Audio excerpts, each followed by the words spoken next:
This Super Saturday starts with a battle of the top two in the Northern Super League. The second-ranked Montreal Roses host the number one AFC Toronto in the first of three matches today. NSL Soccer is presented by BMO, the official bank of the Northern Super League.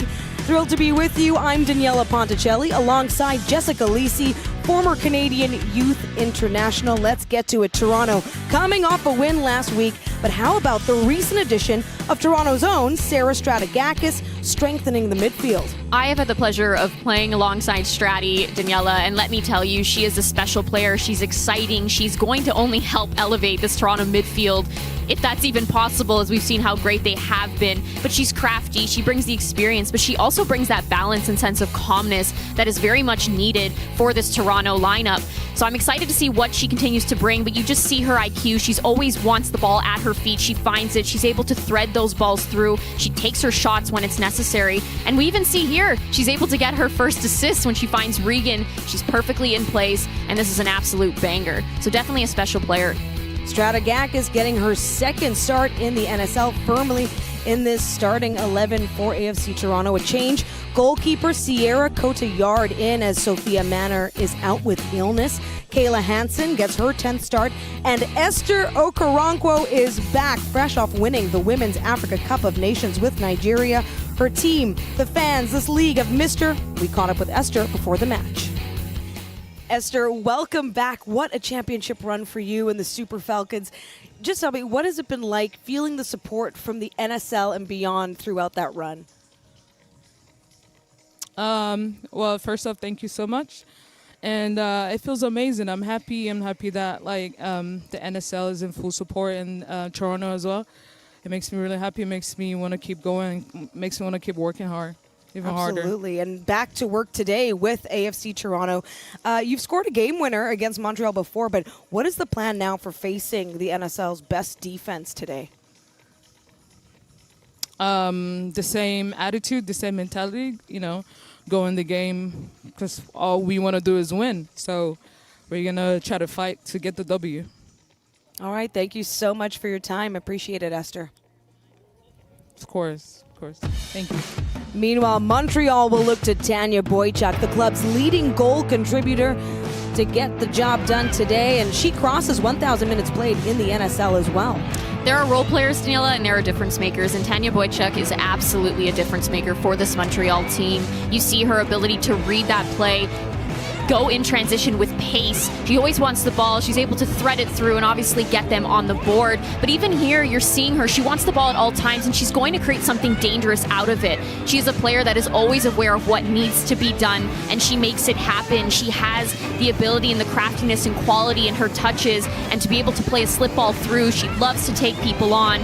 But more than anything, Tanya Boychuk is a player that is going to bring intensity. She's going to go at you 1v1. You see here, she's driving, nothing stopping her. Potential PK, I think she's going to want that one back. But she is a player that elevates all those around her. Yeah, she meets the moment. 3 of Boychuk's 4 goals have been game winners. She's in today's starting 11, which is unchanged from last week against Halifax. Lucy Capadona getting her 14th start this season, and she joined us earlier today. Lucy, you are on the best defense in the league right now, but you're also going to be facing one of the strongest overall offenses in AFC Toronto. So what is key for Montreal? Yeah, that's a great question. And thanks so much about the defensive comment there. I think really just sticking to our identity as a team. We pride ourselves in working hard and being the grittiest team on the field, winning our battles, whether that's 1v1 or aerial threats. So I think as we continue to work on what we need to do better and grow in that sense as well, it will be a great defensive match today. The NSL standings right now, all 6 teams do play today, but Montreal, Toronto dancing atop the table, just 3 points separating them.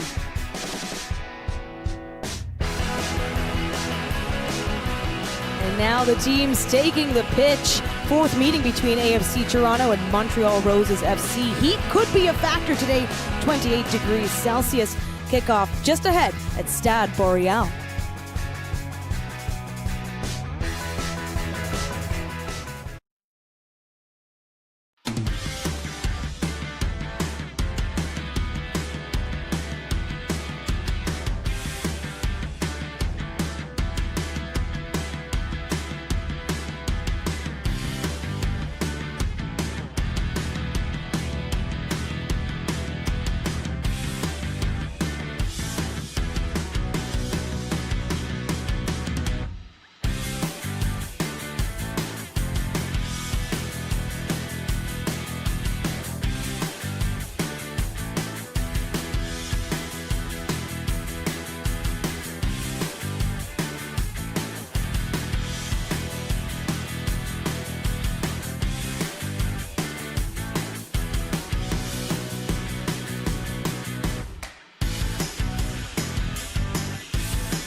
Welcome to Laval, Quebec. A friendly handshake between foes today. The head coaches for Montreal and Toronto. It is a warm one in Laval, 28 degrees Celsius and a heat warning in place. But Megan Sauvé, the last time these two teams met, this was the game-winning goal. This is an absolute beauty. You see Boychuk play Sauvé, who strikes that one time with her left foot, top right corner, and that is the difference that puts Montreal Roses ahead to walk away with the win. And a big-time celebration, of course, and now here today, it is the Pride match for Montreal as they get set for the coin toss.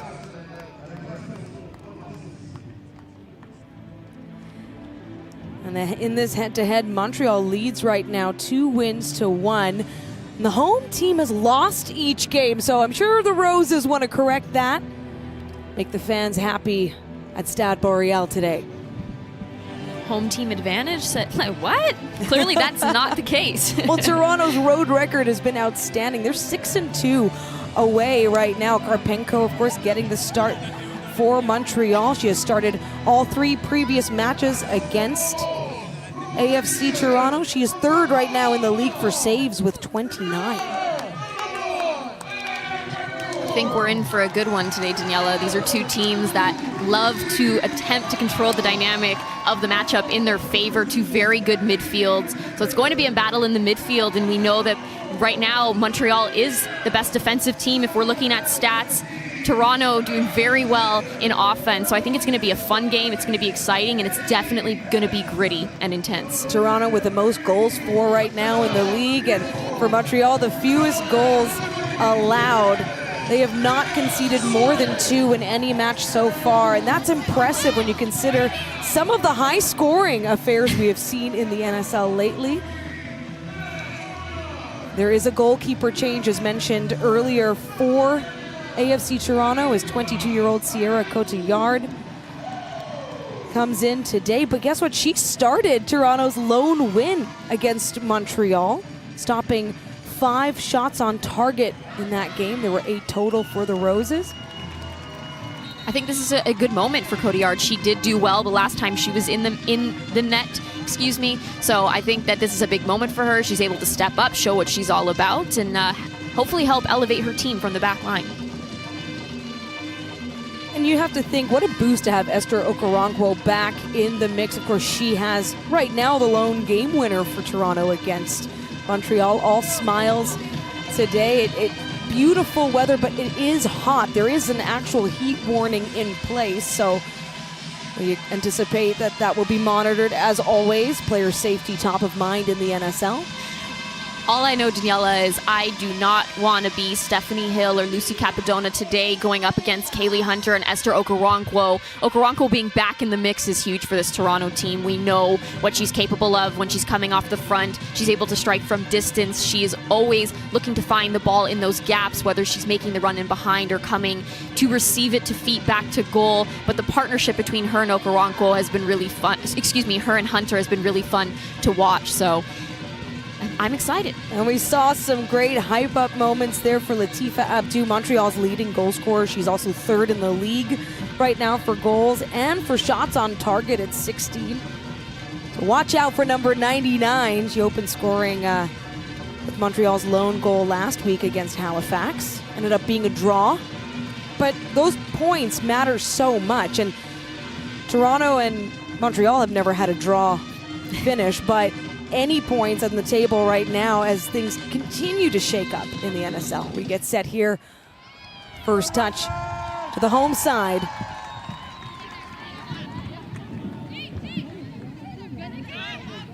As it's taken away by Toronto.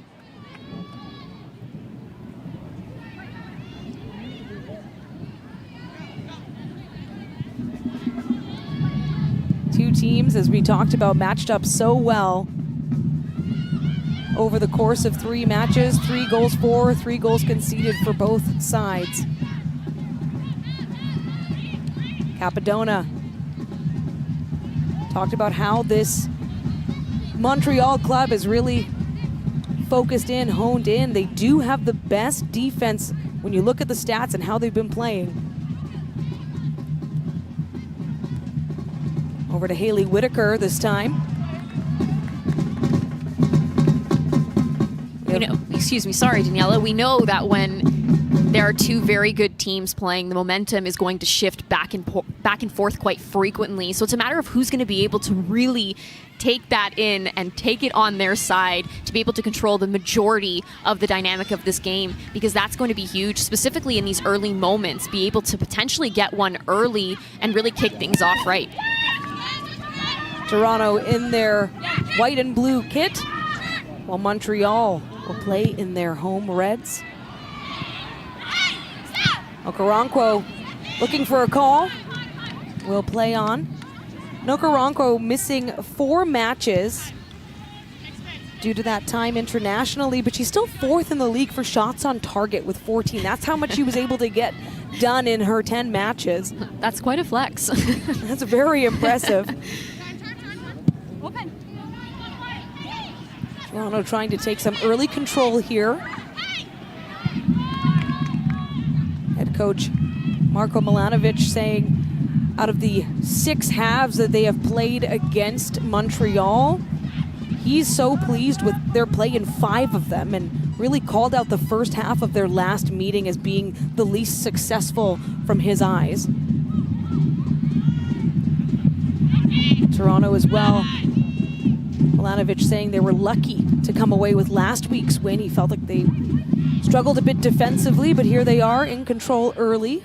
I agree. I think that's going to be huge for them today in having to be strong and solid defensively. They can't allow Montreal too much time and space, because that allows them to build confidence, and you do not want to be playing against a very confident and organized Montreal team that always brings intensity. Oh, well, what a great play by Stephanie Hill earlier to stop a through ball. Sauvé trying to work it out of their half here.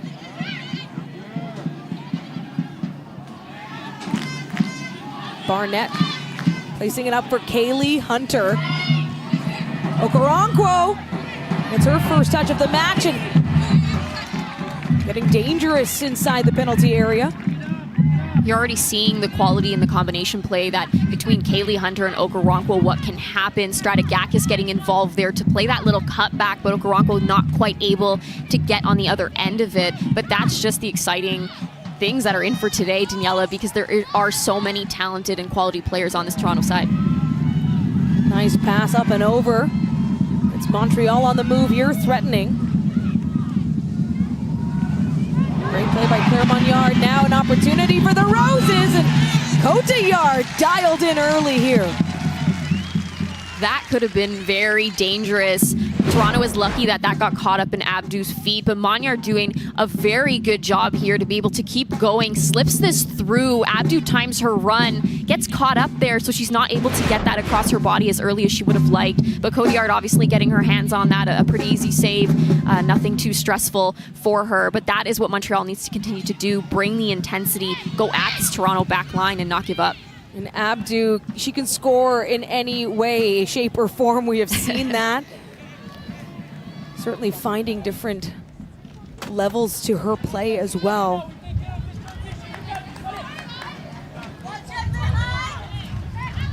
Robert Rosatoyu looking on.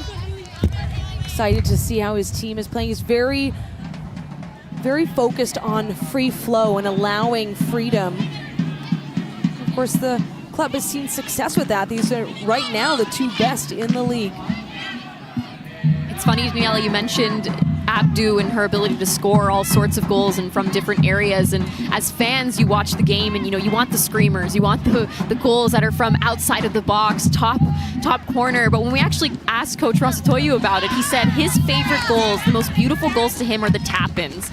And he thinks that, everybody thinks those are the easy goals to score, but they're the most beautiful in his opinion. So he is super happy to see that Abdu is really coming together and scoring those tap-in goals, and she's in the right positions. And he gives credit to her teammates around her, because they have been practicing in the run of play where they should be, where the ball should be being played, and Abdu is in the right spot and is able to be clinical and put her team on the board quite often. Apadona Digging in with Sauvé. Through the midfield this time. Boychuk takes it out by the end line.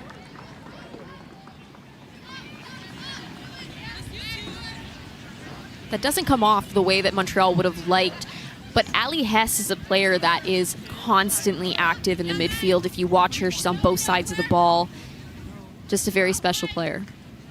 There's Marko Milanovic, the AFC Toronto manager, talked about the impressive road record, 6-2, and it's not easy to win, period. It can be much harder as well when you're on the road. They have played the bulk of their matches so far as the away side. Montreal threatening once more, a bounce there. Cotillard handles that one.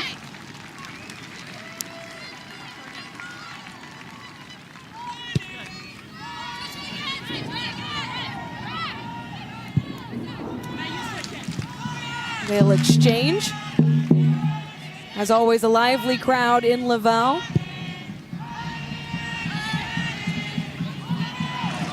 Gets it up and over and on the move. Some crisp passes here. Finds Kaylee Hunter. Runs out of room.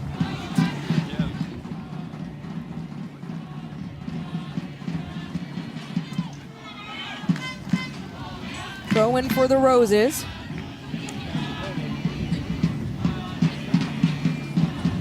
Notice the corner flags, beautiful pride flags for this special game.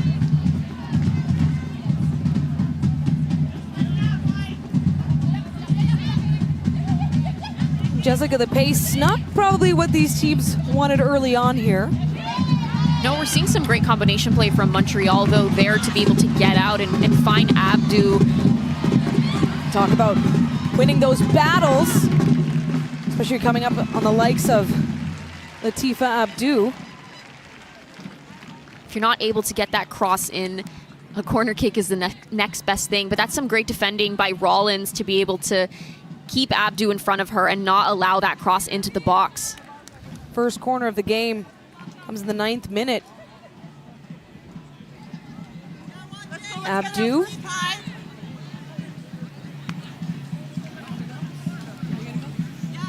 Perfect. Making sure everyone is ready for the set play.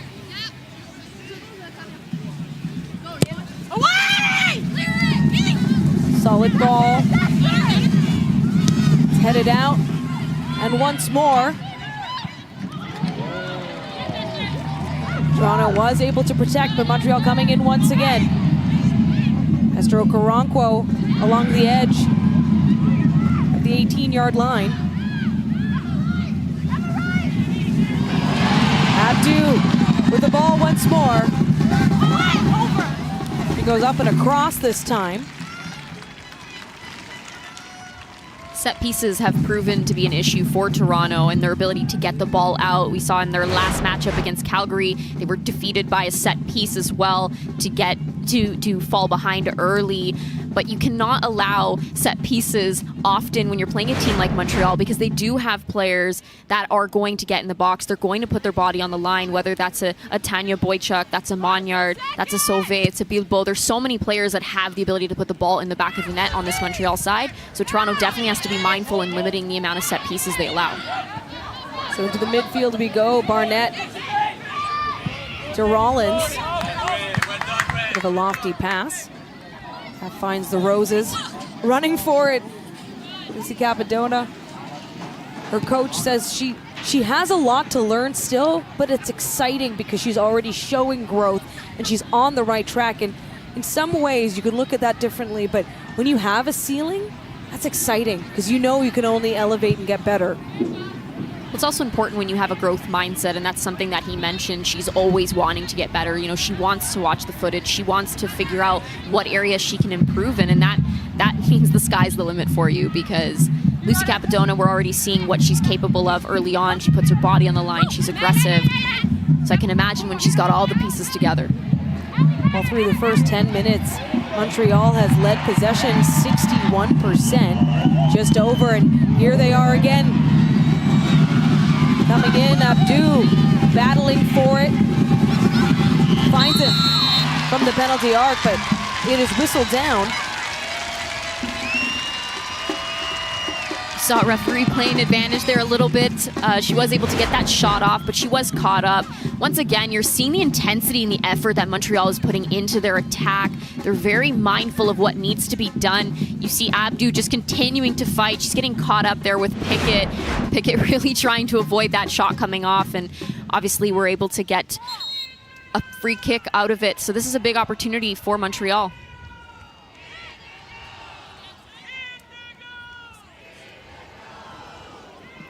Well, they're being rallied on by the home crowd right now. Big opportunity for Montreal.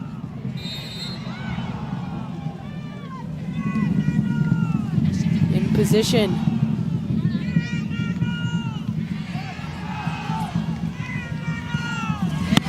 And it's kept out. Kota Yard. My goodness. With a great read to keep the score 0-0.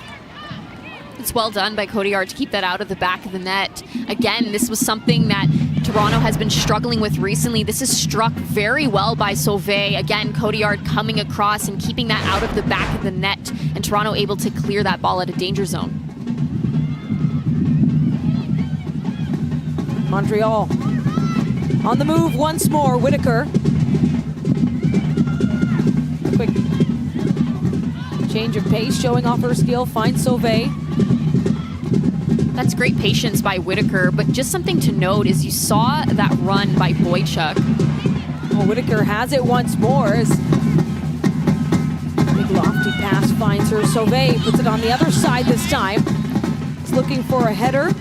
Just to continue that thought, Daniela, you saw that run by Boychuk. She wasn't asking for the ball. She's simply trying to take players out of the space for Whitaker to be able to once again go back into that space. And we mentioned her before the game. She's a difference maker. She elevates the players around her, and it's movements like that. It's not always that you're the one on the ball, you're the one scoring the goals. Sometimes it's your movement off the ball to help your teammates create something dangerous. And here we are in the 14th minute now. Shots on target, 3 for 3 for Montreal. None so far for AFC Toronto. They are a very efficient team when it comes to that. Just looking at how things shook out for them in their match last week, a 2-1 win over Calgary. Had 4 shots on target, 9 total. So effective when they have the opportunities, but none here so far.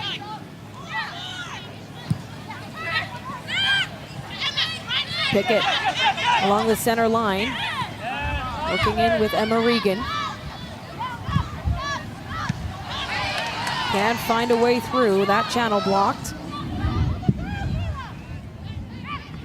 Okoronkwo. The header now working in with Kaylee Hunter, and you have to think might not be a player happier than Hunter to see Okoronkwo back. It's finding good chemistry. That's well in by Stephanie Hill, not allowing Okoronkwo to get by. Montreal is recognizing that direct play has been something that's helped Toronto in the past, trying to find a Hunter and an Okoronkwo over the top. We're seeing them recognize that and drop. That's something that has hurt them in the past, that recognition of not dropping early enough that actually led to their goal, the goal that was scored against them with Halifax. So this is just something, we're seeing that growth and that adaptation from this Montreal team. Some action there for Karpenko, who's been relatively quiet so far in this match. Laura Schenk getting to work. Looking for that space. Pushed off the ball. There's the whistle. And the referee for this match is Isabelle Duclos, national referee from Montreal.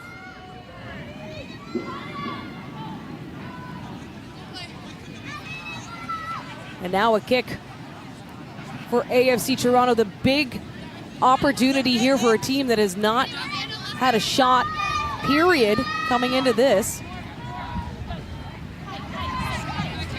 Karpenko communicating.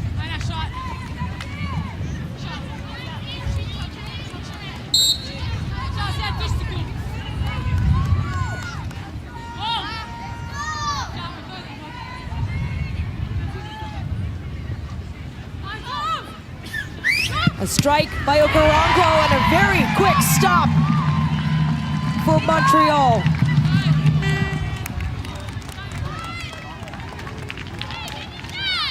Really effective defense there, Jessica, for this Roses side. Montreal is a team that puts their body on the line at all times. That's obviously very well defended by the wall, but yeah, Montreal is a team that continues to bring it defensively. They're very strong. There's a reason that they are the #1 defense right now when you look at the statistics of this NSL, excuse me. They're a very organized team. They're an intense team, and they just know how to bring it.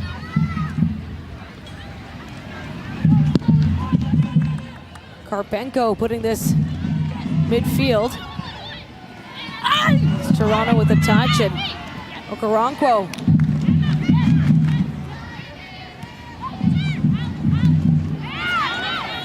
Looking to threaten the whistle there is Pickett. Asking for more, and you can feel these players, of course, in the heat right now in Laval. Mentioned 28 degrees Celsius, but with that humidity feeling closer to the mid-30s, and of course when you're in the center of the pitch, that heat, it's hot, just a light wind out of the southwest. And just off that, Daniela, when it is hot and heat is playing a factor, of course, there's going to be a point where you are getting a little fatigued, you're getting a little tired.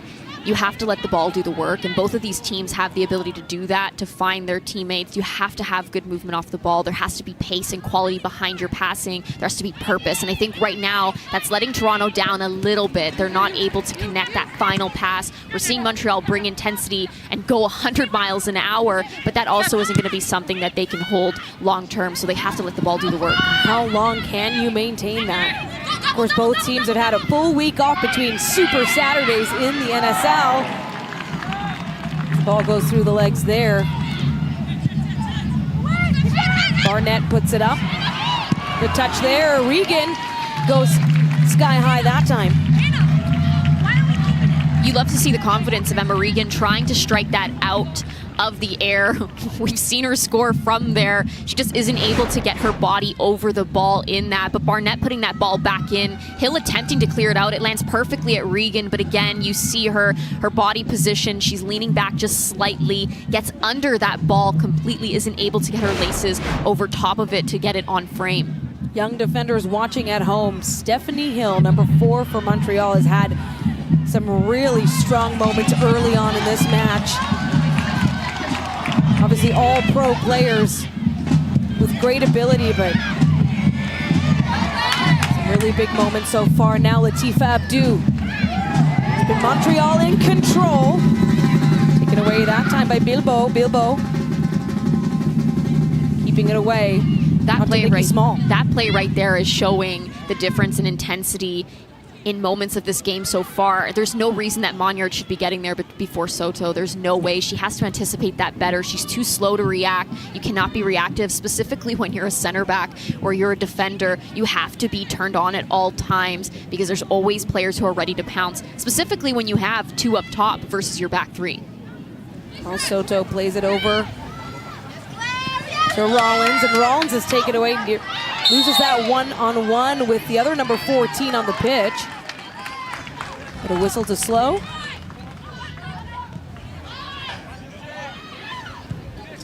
So Montreal regains possession here. And they come, Boychuk.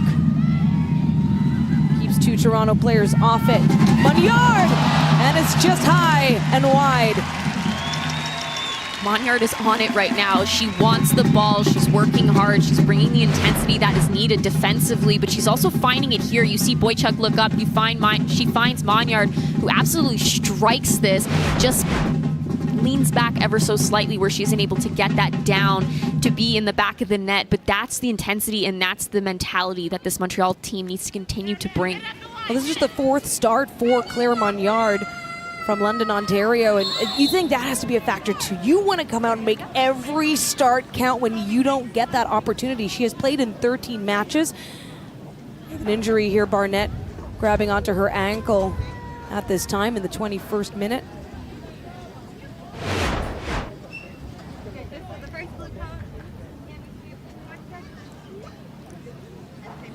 Looks like a bit of contact there with Sauvé for Barnett. Thankfully, she's up and moving. Able to discomfort, clearly, you could see. And Milanovic having some words and getting his team organized once more. Rollins puts it up and immediately off Whitaker at the touchline. You mentioned Monier Daniela, and we were speaking about her. Obviously, she doesn't have any goals this season so far, but she's also one of the players that Russ Toyu mentioned has really stepped up, and he's been impressed because we've asked him about the depth of his team, and we've been seeing new faces. We've seen Stephanie Hill step up. We've seen so many players step into these roles and really try to make them their own, and right now Monier is making a good case for herself. Absolutely, and that is what is so exciting about as this season progresses, and to think we're in week 17, and so everything is being elevated, including player development. We're also seeing those new faces, as you said, coming in and getting acquainted, building that team chemistry. In with speed is Montreal. It's a great read by, I believe that was Shank that came in to initially win that ball. Yeah, here's another look at that.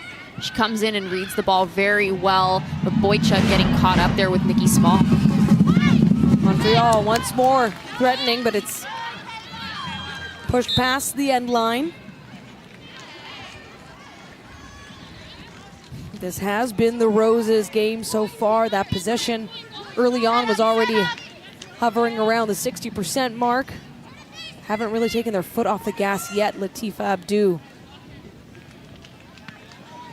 To the corner, this will be the second of the match for, well, just second of the match overall, but second for Montreal. Positioning and tracking is going to be huge here for Toronto. That is where they've struggled and have been let down in the past. And they break through Abdou! The ball still in dangerous territory. Taken out by Kaylee Hunter. And a big time play opportunity for Nikki Small! Toronto! First goal of the game.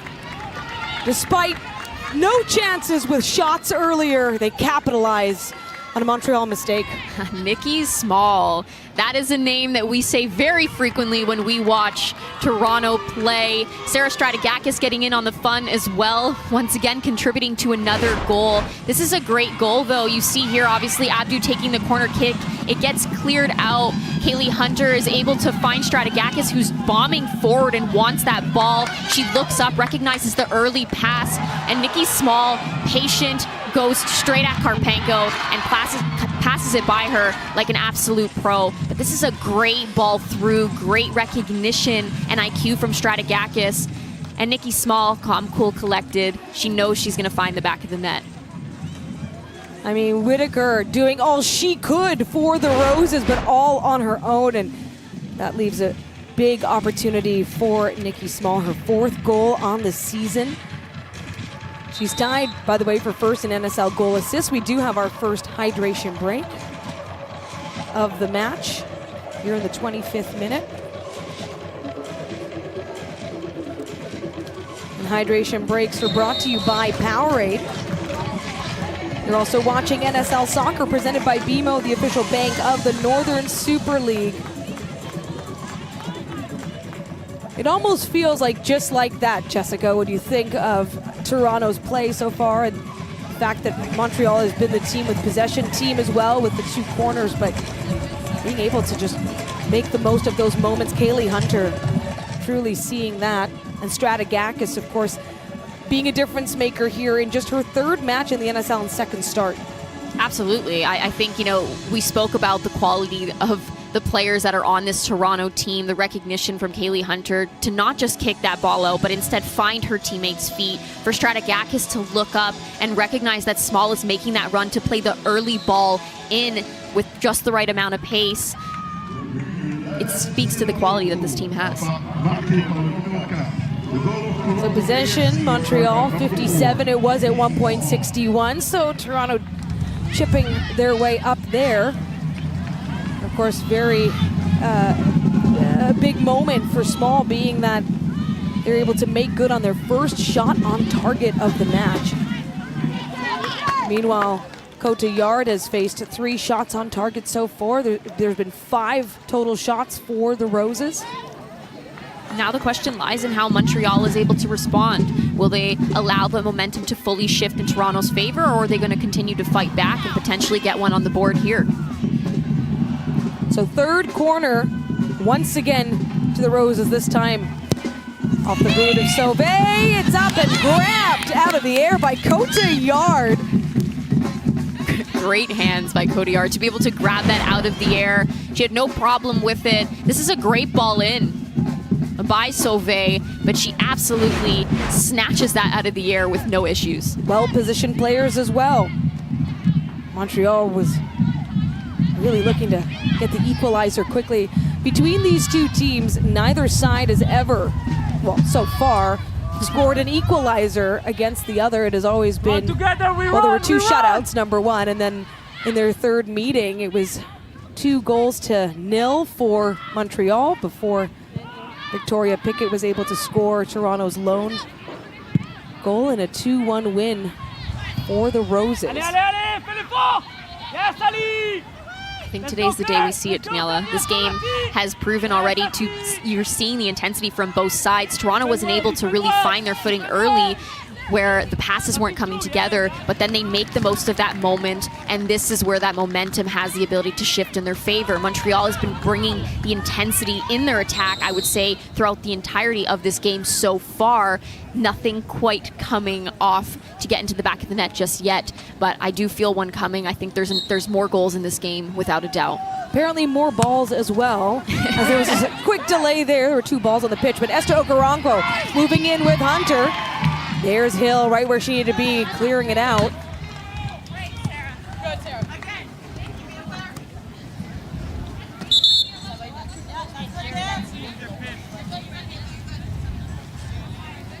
Haley Whitaker with the throw in. Abdu to back up behind her. Trying to service Sauvé. Heavy touch by Monyard. She's not able to quite catch up to it. But the idea's there. You see her making the run. Abdu getting that ball over top. And yes, that is Claire Monyard, number 14 for Montreal, who's been all over the pitch early in this match. Barnett for Toronto. Has the space on the near side.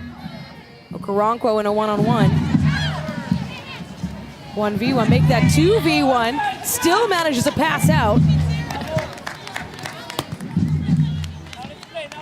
That physical play is something you know you're getting from Okoronkwo. She loves to hold that ball up, and she's putting her body in there every single time. And she usually comes out of it with the ball, no matter if she's 2v1, as you can see again. Yeah, and just wins that one clean. Pickett goes down.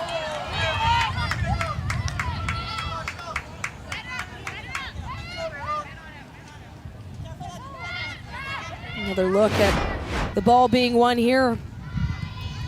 She steps in, she times it perfectly. She finds Hunter's feet. She doesn't just kick it away mindlessly. So that's exactly what quality Okoronkwo brings to this team. She's always bringing the intensity in that physical play. Crisp, quick passes as well. More contact. Abdu not liking the call. Into the 31st minute of the match. We'll have another hydration break. We spoke about it, 29 degrees Celsius, feeling like the mid-30s with that humidity. It's been the story of the summer in Ontario, Quebec, really most of this part of the country. But can we complain, Daniela?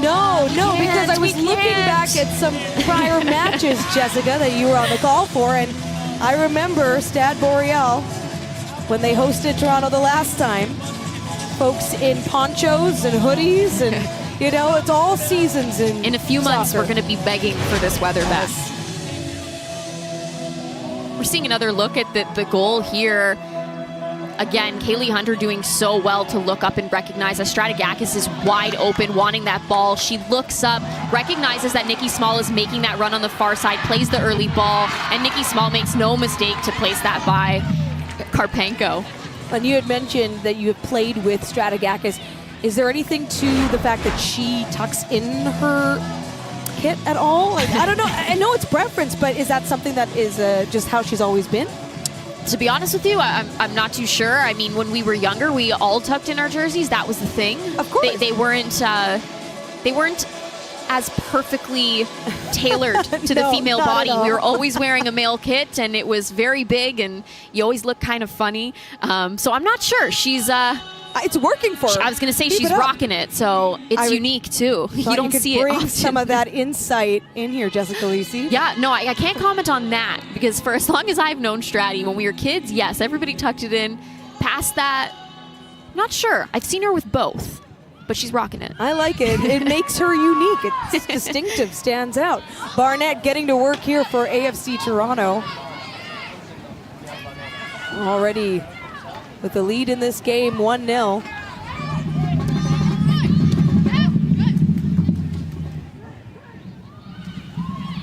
Goalkeeper Sierra Cotillard stepping in as Sophia Manor is not at all in this game. She's not on the bench either. She's out with illness. It's unclear when she'll be back. There is a match for Toronto on Wednesday and then again next Saturday, so a busy week ahead. But right now, focusing on this meeting with Montreal. Working back into the midfield. And Jessica, you talked about how important the midfield would be in this match. Yeah, I mean, both of these teams have a stacked midfield. But before I comment on that, I just want to make note of right now Soto as well as the back line of Toronto, their decision making has to be better. They're taking the touch, they're looking up, they're forcing balls into players who are not able to create anything out of it, or they're kicking them straight out of bounds. So there has to be a more clean delivery from the back line of Toronto, because those are the moments when Montreal is going to be able to pounce and potentially create something, whether it's a throw-in, whether they're reading that play and stepping forward in transition, but it has to be better from Toronto's back line. Hunter with a strong feed to Strategakis once more now. Far side for Small. She dances through. Keeps it herself. Was looking to play it ahead for Hunter. Montreal able to read that play. Hill. A tall presence on the field as well. Left-footed.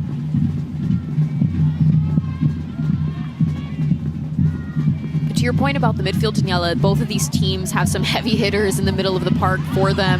Whether it's Bilbao and Hess for Montreal, they're players that are very dynamic. They're able to control the entire dynamic of the game. Oh, in comes Barnett. She battled for the ball to Okoronkwo. Down on the ground. Now Hunter, and somehow it misses the goal.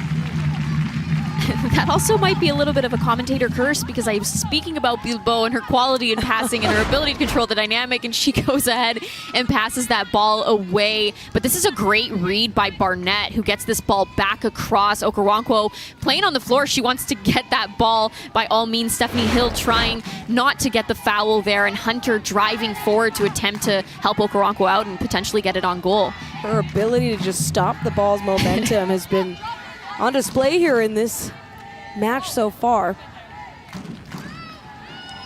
First corner for AFC Toronto. Delivered on the ground, now up! And it's just wide of the goal once more. Bit of a different tactic taken there.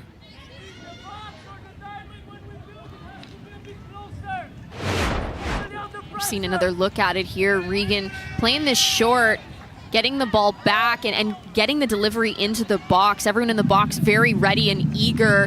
Everyone jumping up to attempt to win that ball. I believe it's Rollins that gets on the end of it, but is able to redirect that towards the Montreal goal. Sauvé, a little low header there.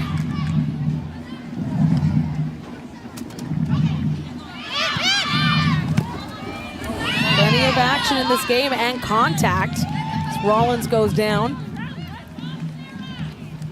mentioned before the game, we know we're going to get a gritty, physical, and intense matchup anytime these two teams play. They both have players that love to play that way, but also they step up to the plate when it's necessary.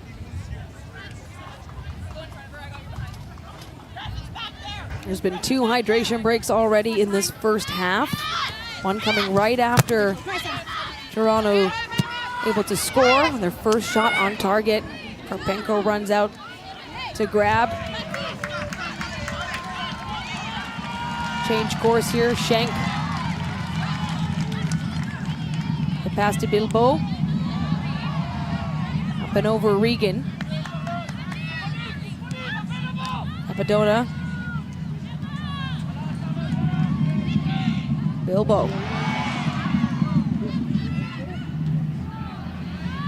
Looking for a channel now. Kaylee Hunter puts it up from distance! And she finds the back of the goal. My goodness! What a beauty. What an absolute beauty. This is a full display of what Kaylee Hunter is capable of, not only from her quality and being able to strike that from that distance, but also the recognition to realize that Karpenko was out of position. She's out of her net. She makes no mistake to just take a touch and simply look up and recognize that this is a great win here. You see Hansen get that ball in. Okoronkwo playing it right to Hunter, and Hunter looks up and says, yeah, I'm trying this. You are out of position. Don't test me. She puts this straight into the back of the net. Well struck. Again, high IQ. Karpenko has no chance. 9 goals on the season for Kaylee Hunter. Her first, though, against the Roses. She's now also on a 3-match goal streak. So watch out, number 11 on fire. So basically, don't let Kaylee Hunter get the ball in dangerous areas.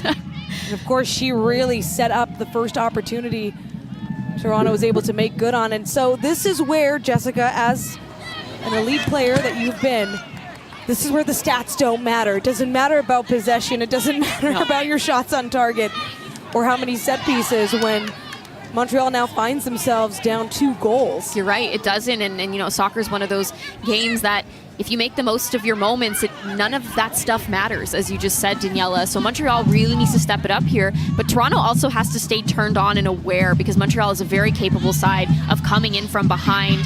And I've said this on so many calls, and I know my friend Ashley Docking is going to give me a hard time with this as well. We argue about the 2-0 lead in sports all the time, but it's the worst lead to have. You become comfortable, you start to sit back and gain that confidence, and at times you drop off a little bit too much in your intensity, and the team is able to score 1 goal, come back into it with the momentum, and before you know it, you have an equal game. Well, 2 goals is the most Montreal has conceded in any match so far in this young NSL season. But can they keep it that way will be the real question, as Okoronkwo feels like she's so loose. We talked about her having a week's rest, but a week's rest after traveling and playing an intense tournament in the Women's Africa Cup of Nations with Nigeria.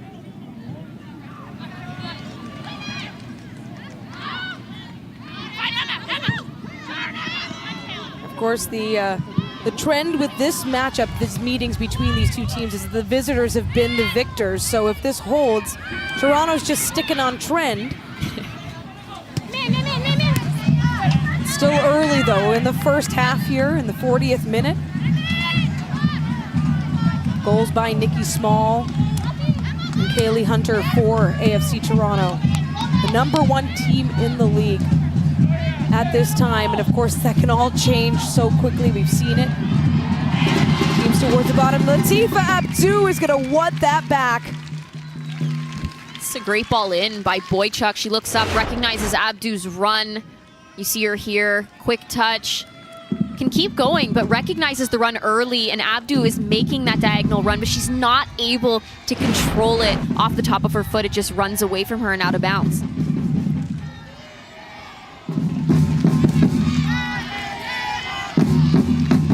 Hasn't been too many stoppages in this first half, so anticipating just a few minutes possibly when we get there of extra time. Of course, the Roses would love to get on the board. Team in control, a team that had 3 shots on target before Toronto even had their first sniff at a chance. Montreal needs to continue to move the ball with pace and try to unbalance Toronto to be able to break them down. They have to continue to move it, and that's something that Rosatoyu mentioned. He doesn't want to get into the game that's all physical and aerial battles because he feels that actually favors Toronto a little bit. So it's a matter of being able to play on the ground and unbalance them. All right, but Tanya Boychuk has the ball. Capadona puts it up. Off the head there, and Toronto regains possession. Stratigakis looking for Okoronkwo. Hill settling back. And there's just a great heartbeat in Stade Boreal right now. The crowd and their drums. It is the pride game for Montreal. Lots of energy on a very hot day in Laval.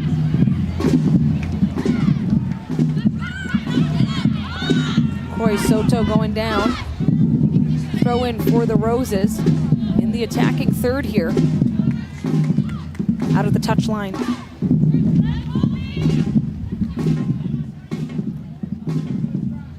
Whitaker to Boyko.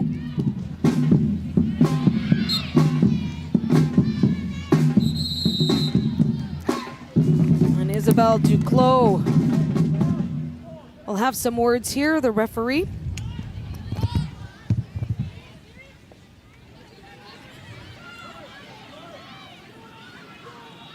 You're watching NSL Soccer. I'm Daniela Ponticelli alongside Jessica Lisi. 4th meeting between Montreal and Toronto, and right now a commanding lead by the visitors. Their lone win against Montreal so far was also a 2-0 affair. That was the final, and it was also goalkeeper Sierra Cotillard in goal, and that is just 22 years old, from Toronto herself.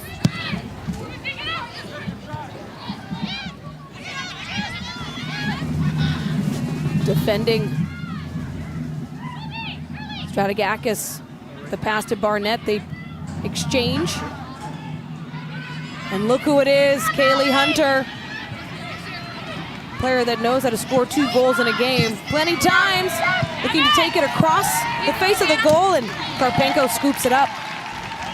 One thing that Hunter does really well is her timing of runs and when to exploit those spaces. She typically exposes the flanks well, and she times her run to get there. She looks up. She loves to take people on 1v1. You see her here. She tries to get this cross in. It doesn't go her way, but then she's collecting that second clearance to be able to strike on goal. Just doesn't come off her foot quite as well as she would have hoped for. But again, just a total force when you give her any sort of time and space. Just 1 goal away from 10 on this season. But who's counting anyway? Tanya Boychuk works it in, has Whitaker into the far corner. So Rollins will just push it out. Make the defensive play. And what is so impressive about Hunter is just 17 years old, right? Think about all the damage she can do in the Northern Super League for years and years to come.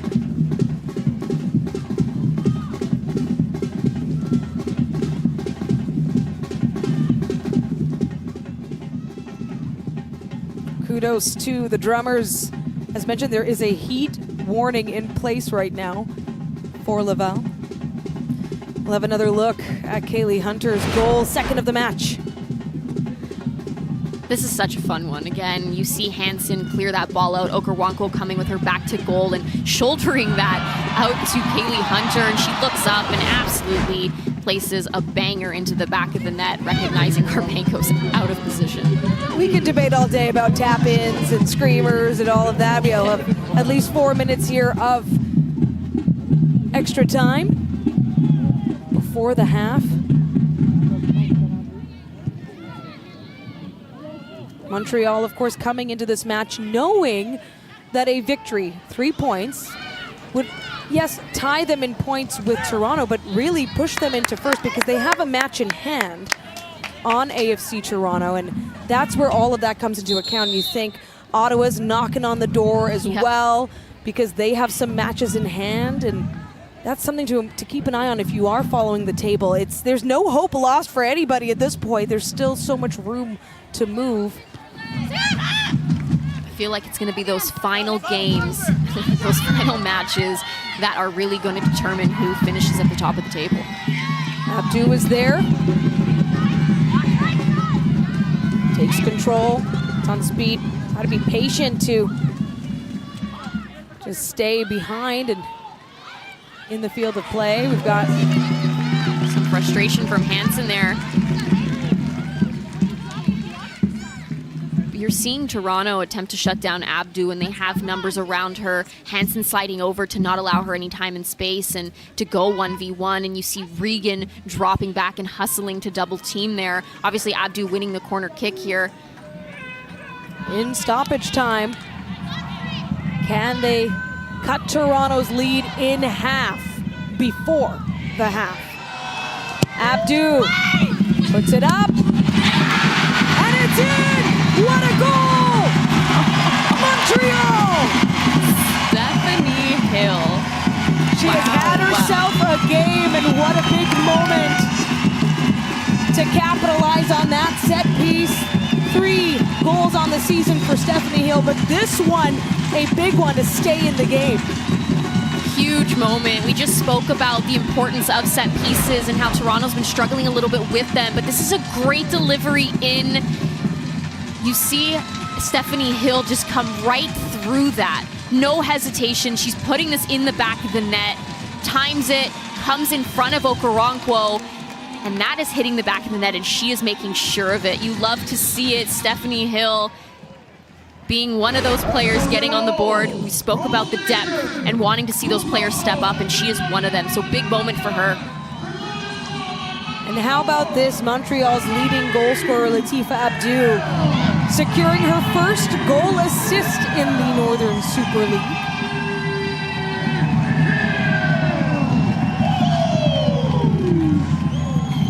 Making every minute count.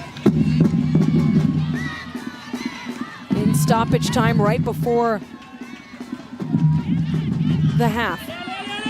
Now Barnett.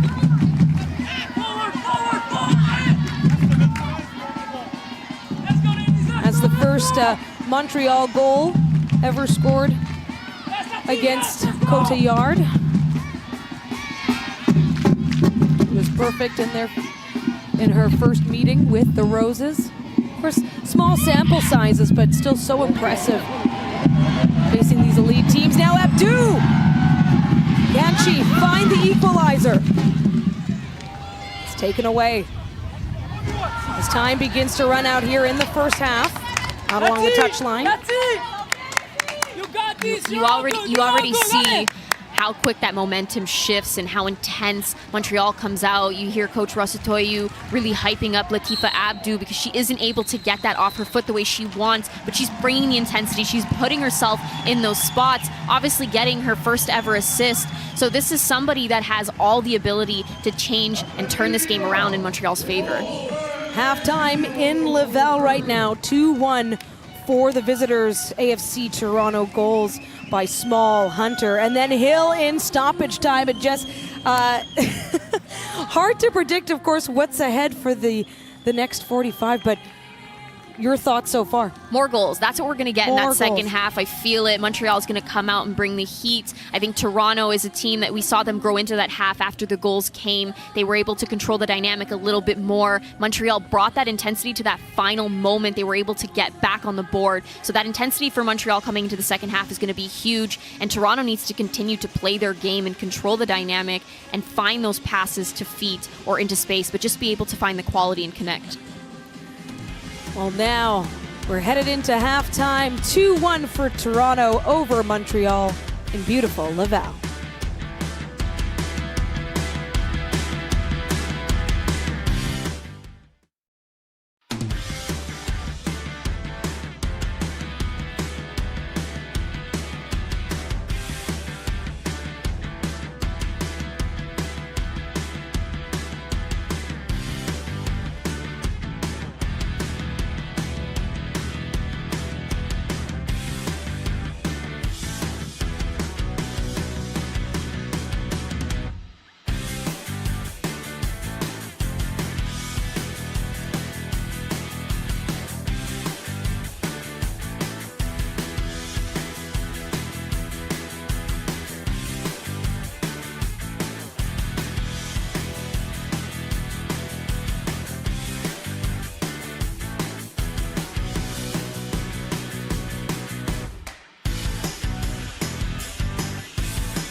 Calgary Wild, and Calgary opens the scoring, but the lead doesn't last. Maggie the Mouse, as Lydia Bedford would say. Maggie Doherty-Howard, who is excellent on set pieces, and Michaela Moore, who is often the target, doesn't miss there and opens things early on for the Calgary Wild, but a poor clearance from Green drops the ball right to Kaylee Hunter, and she is not going to miss from there, and up to 8 now on the year for Hunter. And a great bit of footwork here in combination play. And Emma Regan, we've seen it before with the national team, but also for AFC Toronto, right from the D, screamer. And Just that a again, banger. on brand for NSL. On brand, no kidding. You know what else was on brand? An exciting, thrilling match, the third game of the day. This was in Vancouver at Swangard. A 3-3 tie, but goals back and forth. 4 goals in that first half, 2 more in the second half, teams trading leads, and Ottawa tying it up in the 92nd minute. And goals again, leading scorer DB Pridham, who is being known for scoring goals in a myriad of ways, but also celebrations in a myriad of ways, and spurred on by Desi Scott, who partakes in the festivities as well. And then Quinn with perhaps their best performance for me of the year, other than that inaugural match. Great little layoff from Holly Ward, opens up their body, finds the far peg.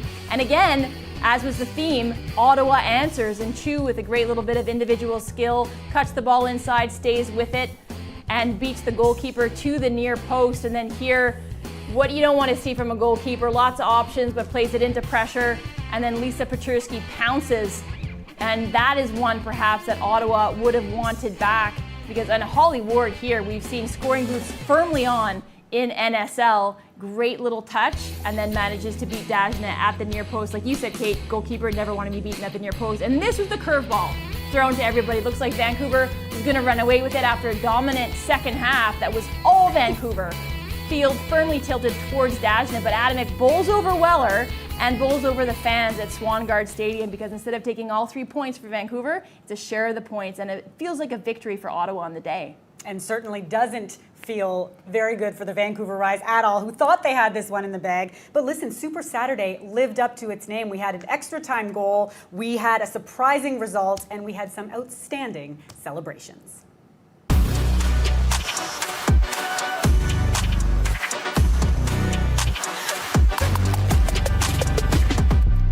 Welcome back to Stade Boreal in Laval, Quebec. This is the NSL Halftime Show presented by BMO, the official bank of the Northern Super League. The home side down by 1, but my goodness, that first goal coming late in the first half. But let's see how things started here. Jessica Lisi, it was not an easy run for either side, but Montreal in full control, and Latif Abdou had a chance. Montreal was bringing that intensity. Monyard here, she's putting in such a great display of effort, and she threads this through to Abdou, who just gets caught up in her feet. She's not able to get the strike off as early as she would have liked to, but somebody that's been instrumental for them in this first half. And then you see this shot, this free kick by Sauvé, so well struck, but great save by Cotillard coming up big for them. Just punched out by Sierra Cotillard, coming in big there. You're seeing the quality here too. Barnett putting this ball in. Poor clearance by Stephanie Hill.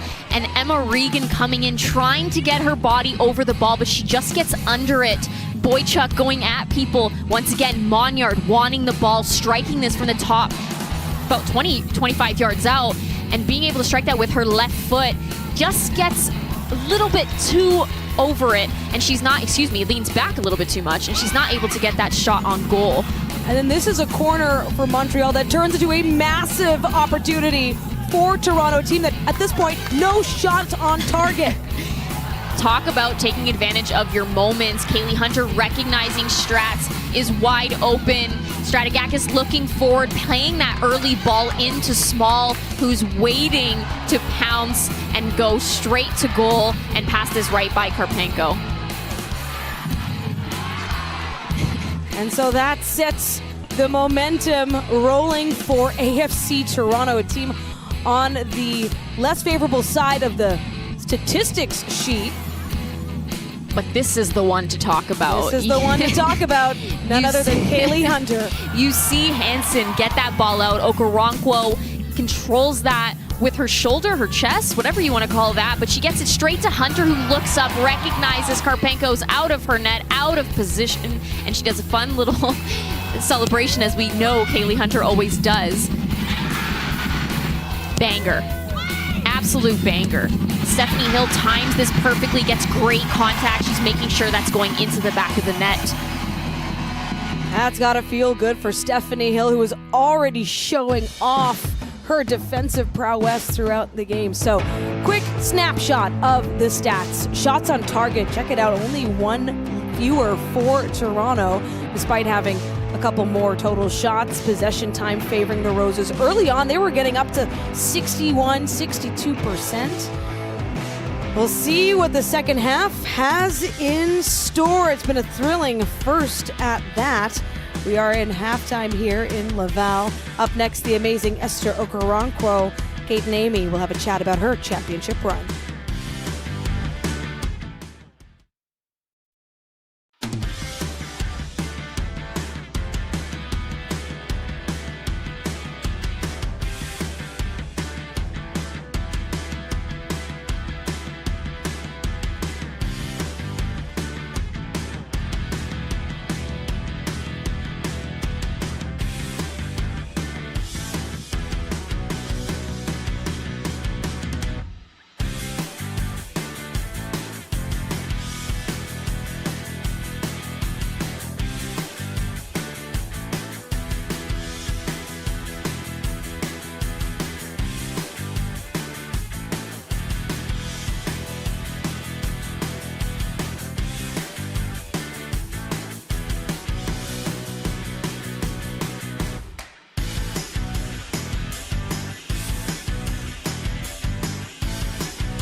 Celebrate every goal with a TikTok dance or do a full lap around the pitch?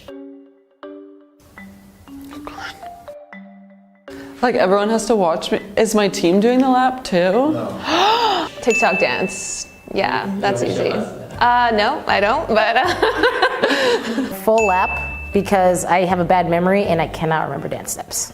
So. Oh, I would way rather do laps of the pitch.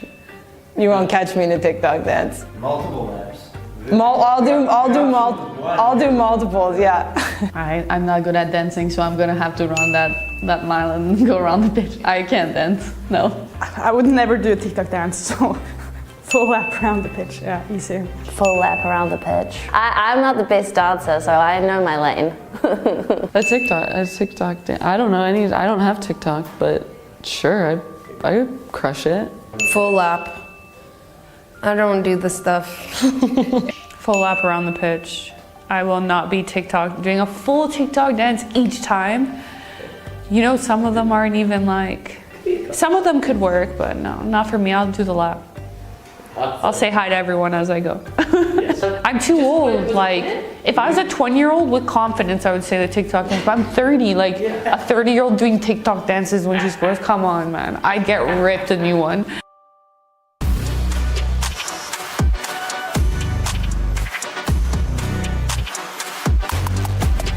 And Amy Walsh with you, and a massive victory recently for AFC Toronto's Esther Okoronkwo. She helped Nigeria win the Women's Africa Cup of Nations, a come-from-behind win against Morocco. 1 goal, 2 assists for her. What stood out to you about her performance?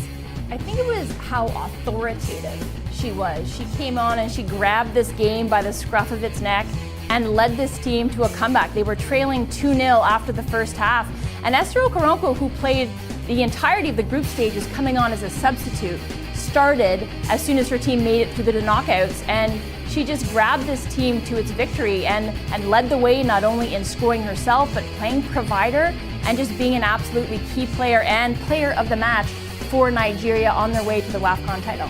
You have to think this gives her some major swagger. I mean, this image says it all. Look at 2 trophies, The shades, that's the swagger of a champion right there. It is, and if anybody follows Esther Okoronkwo on socials, you know that she has that swagger, she has that kind of vibe about her. So I think the performance just lived up to the tone that she sets herself on her socials. She's an aura farmer from the start. Yeah, there we go. Listen, we learned something about Esther Okoronkwo during this tournament. She's not just a scorer, she's a bit of a set piece specialist. I know, who knew? We knew she had a wand of a left foot. We've seen it in NSL, scoring from distance, scoring from close range. But the way that she was teeing up her teammates here, whether she was from a more central area or off in the channel, she just had a way where she was just manipulating the ball, just kind of caressing it, coaxing it in, whipping it in with pace, or maybe like a more nuanced finish. But she had everything in her locker as the set piece specialist. So maybe for AFC Toronto and Marko Milanovic, maybe this is a good headache for AFC, where they've usually got Colby Barnett. We know she's got the great left foot. You've got Emma Regan as a national team stalwart in there. Now you've got Esther Okoronkwo, who's not only scoring the goals, but can set them up too.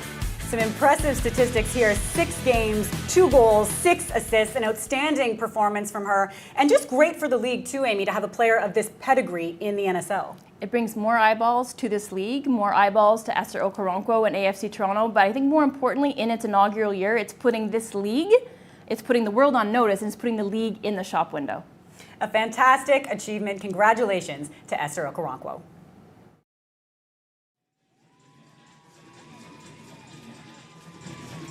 Feeling the vibes in Laval. Pride match for Montreal. And right now the home side, they're down 1 goal, but 3 goals overall between Toronto and the Roses to get going here on this very hot day. There's a heat warning in place. The temperature hovering around 30 degrees. The humidity feeling like 5 to 6 degrees warmer than that. There were 2 hydration breaks, but guess what? As mentioned, 3 goals. And Jessica Lisi, you think that we might see more here in the second half? I feel it. There's going to be more goals. I think that these teams are both way too hungry for it to walk away with what we are seeing right now. We saw the intensity pick up from Montreal after they had scored that first goal to get themselves on the board, and I think they're going to come out hard this round, but this half, but I also think that Toronto is not going to let up. Underway here in the second half, and it was interesting as you were talking about all those goals. Karpenko, Cotillard saying, yeah, that's not going to happen on our watch. Of course, coming in here, they don't want to concede anymore. And Montreal has been so stingy with their defense. They've only conceded 10 goals this season. This is match number 15 for the Roses, number 16 for AFC Toronto. Getting to work early here. Small already with a goal. Schenk staying with her stride for stride. Small. Footwork. My goodness, but Schenk able to win that battle there.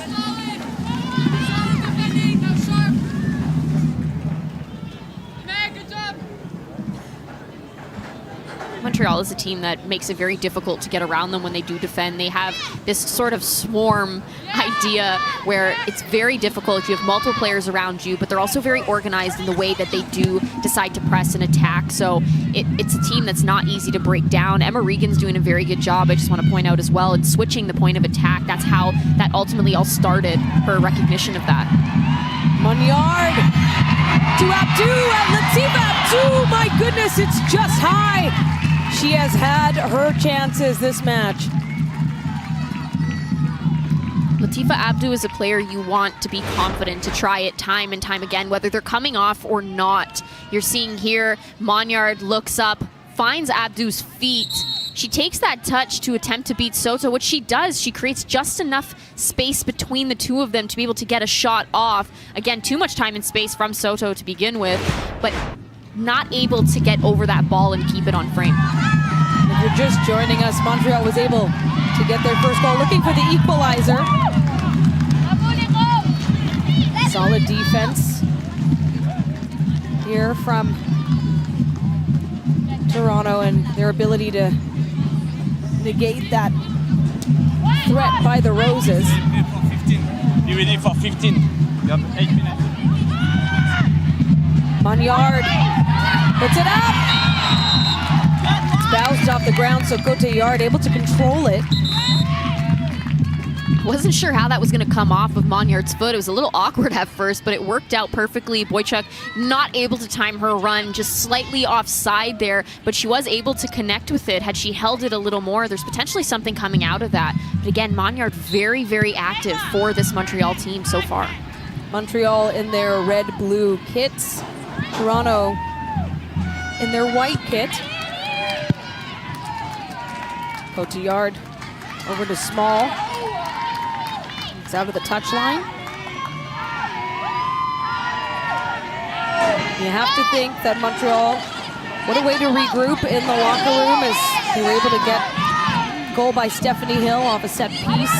2 minutes into stoppage time, just over 2 minutes into stoppage time. Jess, as a former Canadian Youth International, I mean, what does it mean when you're able just to feel the thrill of that goal right before you do head into the locker room, get a chance to break and talk to one another? I mean, it hypes you up, right? Like you go into that second half with the confidence that you can do this. And this Montreal team is somebody that went through a bit of a spell where they weren't able to score.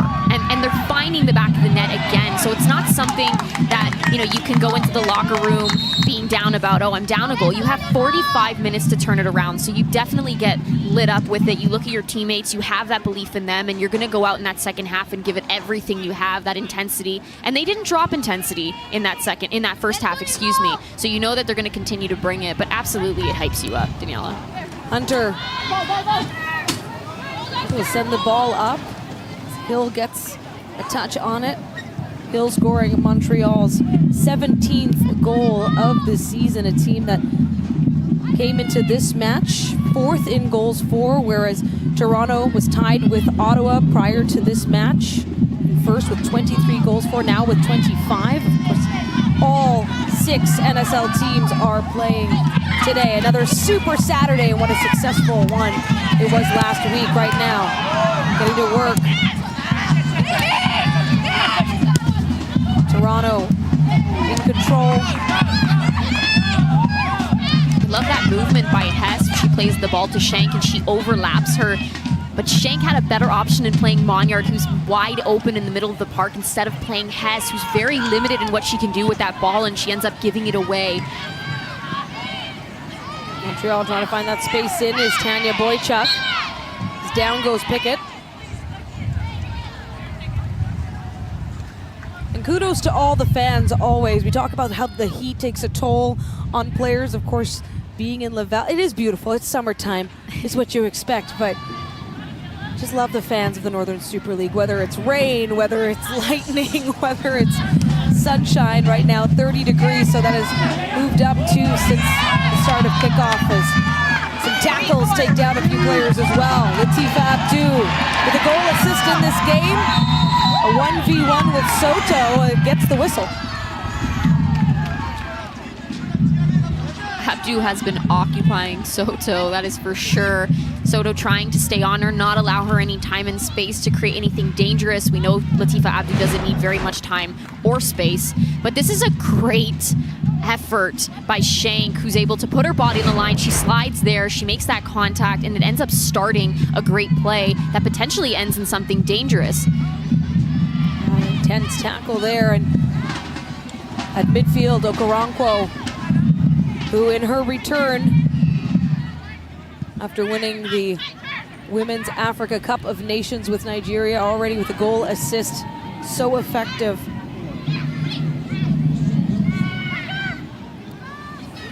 She puts the ball in. Karpenko just races out to meet the whistle before.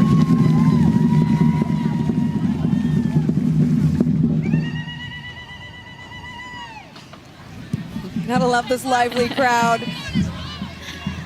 They have been banging the drums. Offsides. Montreal with 2 so far in the match, 1 for Toronto. I feel like the drums are only getting louder here, trying to rally on an equalizer. Bilbao to Boychuk. They exchange.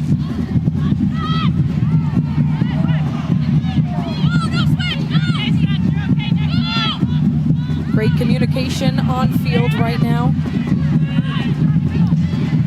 It's well done by buildup to not force that back into where it came from. Wojciech putting in a lot of work to keep that ball. Hill able to keep it alive here. Now Capadona into the penalty area to Sauvé. Sauvé patient to the inside. Sauvé now from distance, it's up, but that is far wide.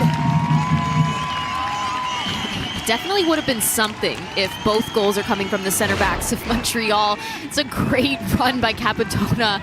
She keeps going. She tries it because why not? She has the ability to do so. She lays this off here and then gets herself back into position, but Sauvé comes across and attempts to get that strike off. You'd love to see the effort and the confidence for Sauvé to do so, and buildup not able to connect with that, and it ends up going wide. But Capadona was right there. She was able to get that ball back if Sauvé didn't have the confidence to go across. Potentially would have even been a better option as Capadona was wide open. Just, you can feel the hunger, though, for these goals and trying to jump on whatever opportunity you can. You can't convince me there's no more coming, Daniela. You can't. You can't do it. I'm not going to. Just saying, the keepers might have a word with you after the match.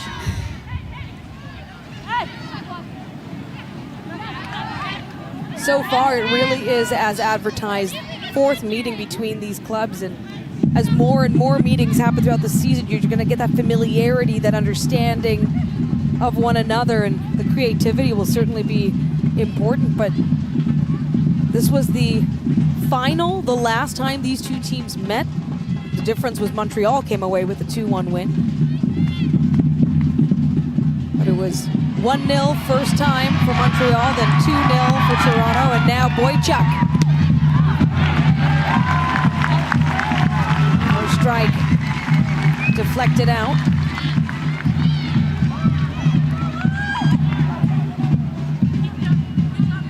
Second corner of the game for Montreal.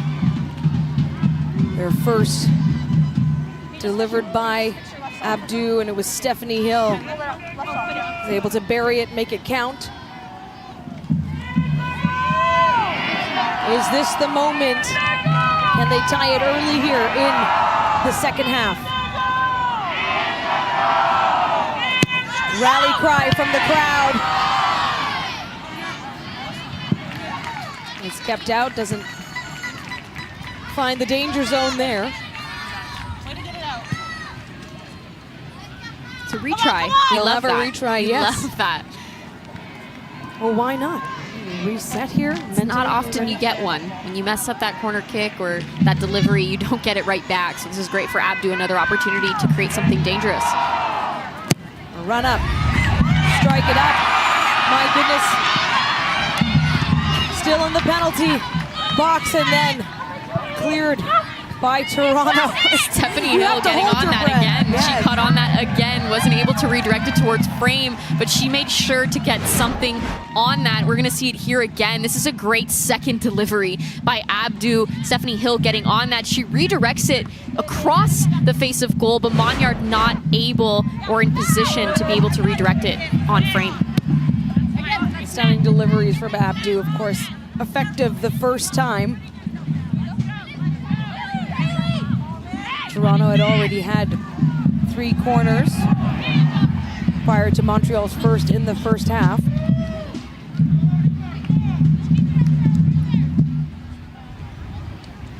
There is something in that as well, and one thing Toronto has struggled with not only is how they've been tracking and structurally how they've been on set pieces and defending, but also in the run of play. That back post run has hurt them a lot when teams are able to get the ball into the back post and have runners going forward. Toronto struggles with that, and that's something that Montreal has to expose. Oh, what a feed from Small for Stratigakis, but the tall body of Stephanie Hill able to position herself effectively, standing over 6 feet tall. Lateral drive until we get to the first pond. As soon as we get here, little all the way to the left. Talked a lot about number 4 for the Roses. 23 years old. Lives just 36 minutes away from Montreal. That's where she grew up. In Quebec. That's how Canadians do it, right? 36-minute drive. We don't need to talk about kilometers. No, I want to know how long it's going to take me. I will say, Daniela, I'm getting a bit of deja vu seeing Stephanie Hill go up against a Stratigakis or a Nikki Small as somebody that's only 5'4", playing against those defenders that are 6 foot 6'1". A lot of deja vu happening here. I'm shorter than you, so I just tuck right under the armpit there, probably even shorter than that. But that's the beauty of soccer and this sport, is it's... There's advantages and disadvantages to both. Absolutely. I look at you, Jess, and you're a giant to me. So, Daniela, our viewers are going to think you're about 4'8". I'm okay with that. She's not that short, people, I promise. Somewhere in between. All right. We have 2 substitutions on the way for Montreal. Not quite yet. As the play continues. Deep in their own half here. Kaylee Hunter, of course, hungry for it.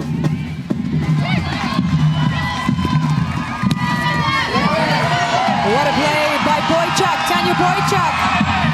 Does it herself, tries to find that moment, the crowd, and a yellow card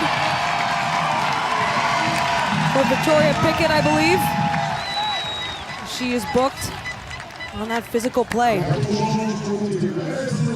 Montreal did well to break out of that pressure from Toronto, and Boychuk fighting tooth and nail to get that ball. You see Monyard getting on this. She plays it through to Boychuk, and Boychuk continues to strive forward.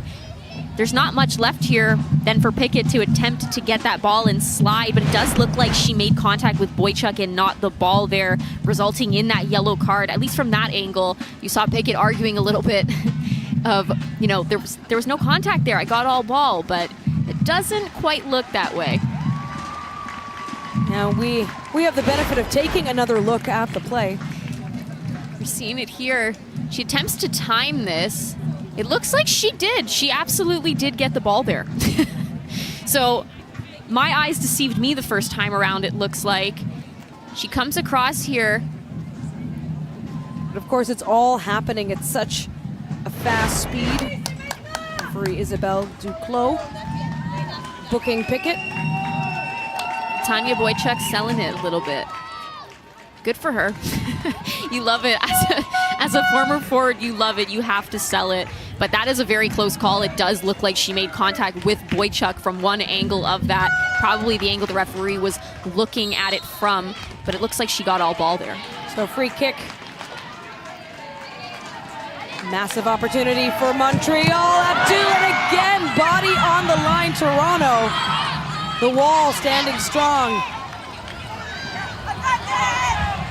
And that'll move everything the other way. Small immediately taking exception to that as there's another yellow card in this match.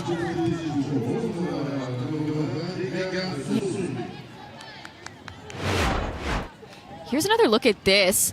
You see Pickett jump and her arm is close to her body. There's a bit of an extension afterwards. Potential PK, I think that's the right call that there wasn't one. She didn't extend completely out from her body, but that was a close one. Montreal's Megan Sauvé, though, picking up that yellow card as you saw referee so quick. They put it up in the air, now Hill. Montreal on the move, check that, it was Bilbo able to get the feed. Just can't find a way past the edge of the penalty area right now. Transition is a part of this game that Montreal thrives in. Every single matchup they're in, they're able to hurt teams in those transitional moments. You see the pace of Abdu Bilbo finding her on the initial pass. There isn't enough numbers forward in that specific transition. There's not much for Abdu to do. Obviously, Toronto very aware of her quality and of her pace. They have numbers back. Another corner here for the Roses. Bilbao. It's up. Hansen had a touch. Now Abdul! What a save by Cotillard!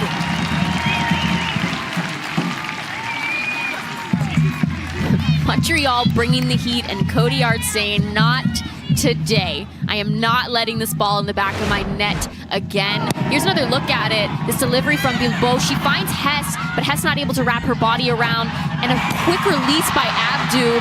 But Cotillard coming up big here for Toronto once again, keeping that out of the back of the net, just redirecting it over the frame.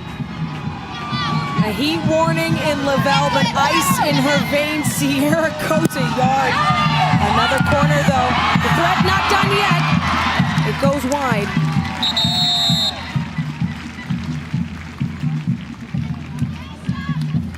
And now the substitutions. Felicia Rouen. Sorry. She goes in, and then Jody Smith will sub in for Haley Whitaker. And it will be Rouen for Bilbao, Charlotte Bilbao.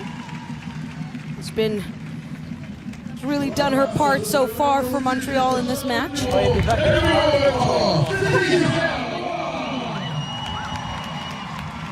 Some fresh legs out for the Roses. Roy is a player that has stepped up in the moments that she's had to play in Bilbao's absence, and she's done very well. Young player, has stepped up to the plate, brings intensity, is very smart and crafty as well. So I'm excited to see her get some minutes here, step up, bring the intensity, some fresh legs, and continue to drive this midfield. Yeah, those substitutions happening in the 65th minute as a tackle. Another yellow card, so discipline now.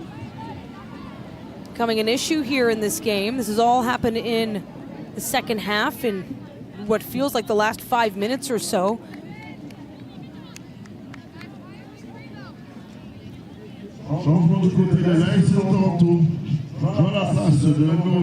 Esther Okaranko seems to just need some time to walk, as there will be some other substitutions on the way here. This time for Toronto, Lauren Rowe heading in. And of course, she's been such a great asset for Toronto. She's in for Okaranko. That makes sense. Toronto, of course, knowing they might have to manage Esther Okaranko's time right now, especially heading into a week where you've got 2 more matches in quick succession, and Stratigakis is done, and what a game she has had, helping that very first goal for Toronto, and then Zoe Burns heading in. Toronto putting in 2 players that bring a lot of energy, a lot of pace between the 2 of them. Rowe is somebody that has also stepped up, I would say, in the absence of Okaranko. She's been able to contribute to their attack a lot. She's very pacey. So she's definitely going to add a threat coming into this game, one that Montreal is not going to like. And here's the reason why Laura Schenk got the yellow card. 3rd of the match overall. One for Definitely a shirt Toronto. pull there. Referee Isabelle Duclos has been really sharp-eyed and quick on those bookings.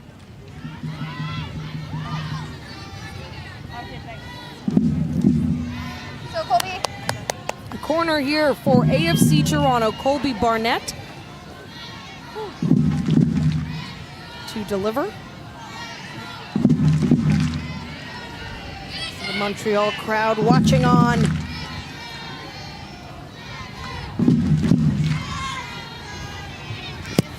And she extends the lead. Across the face of the goal, great header by Hill.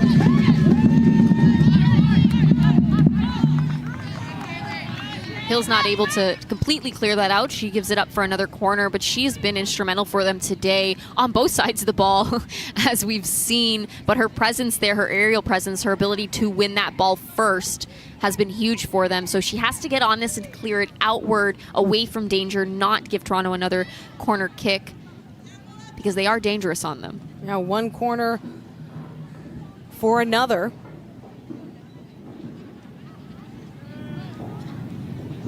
almost ready here for this set play. Emma Regan puts it up. Bit of a shorter delivery. Keeps the threat alive, and that's a good clear out of the box. It's almost like Toronto has some sort of sneak attack approach where they all start back post and they make and time their run as that ball is being delivered in. It sort of works out here a little bit. Rollins is able to get there and get a foot on it, but nothing too dangerous coming of it. Karpenko not being tested. Well, Montreal fans pleased to know their team is still just one goal away from tying this up.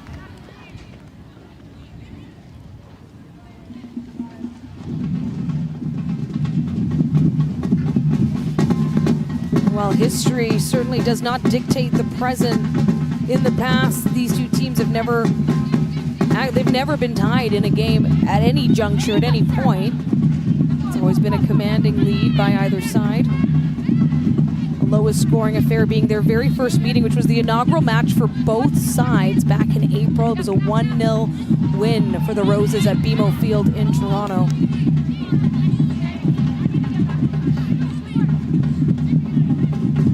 See the idea there. You hear the two of them conversing between Regan and Barnett. Regan saying, I should have got back on side quicker, but Barnett recognizing that that was on and that run was on.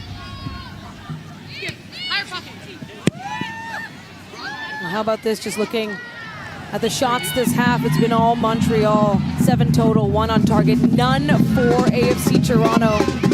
They're just looking to hang on to their lead. Hunter goes down.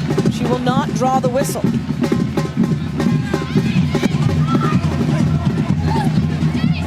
Roses to work out of their own half. The center line, Abdu puts it up, but Cotillard handles that one easy. Has some time for a little footwork. Yeah, that comes off Abdu's foot. Definitely not the way she wanted. She was absolutely intending to send that over to Boychuk, who was calling for it on the far side. She isn't able to get the correct angle and hitting that. But it is on, and Montreal has been a lot more purposeful in creating dangerous chances in this second half. Although Toronto has good spells of possession, there hasn't been as much danger in that final pass, that final cross, that final shot, as we saw the 7 shots from Montreal in this second half. The substitution is Claire Magnard, who truly had a terrific first half for Montreal. She leaves, and in comes Noémie Paquin. Noémie Paquin.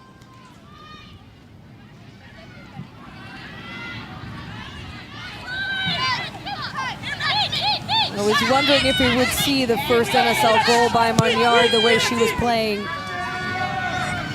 in the first 45.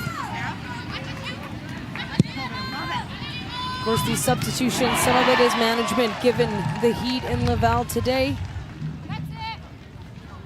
Trying to change things, freshen the legs.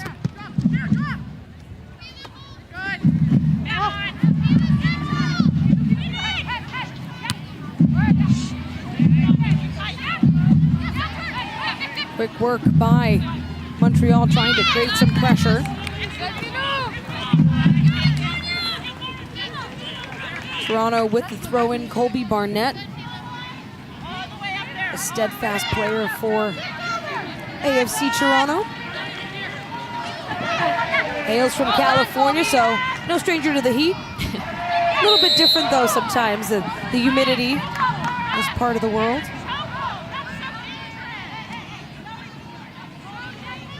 Barnett has only played full matches, racking up those minutes.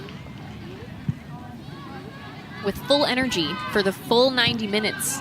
Well, I might add. She says she has a bagel for breakfast on match days, so that's what's fueling Colby Barnett. And when in Montreal, I mean, those are some good bagels. Down goes another player, so there's the whistle. What do you make of this pace, Jess, here in the second half?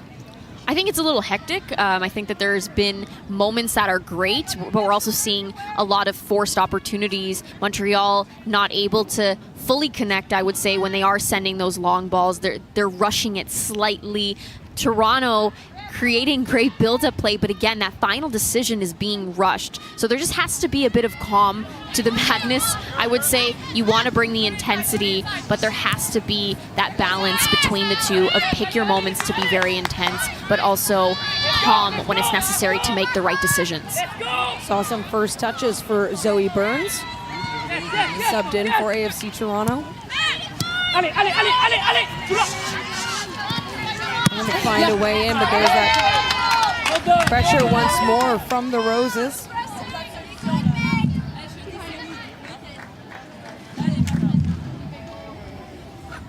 Jody Smith subbed in the 65th minute. And Felicia Roy also having some time with the ball.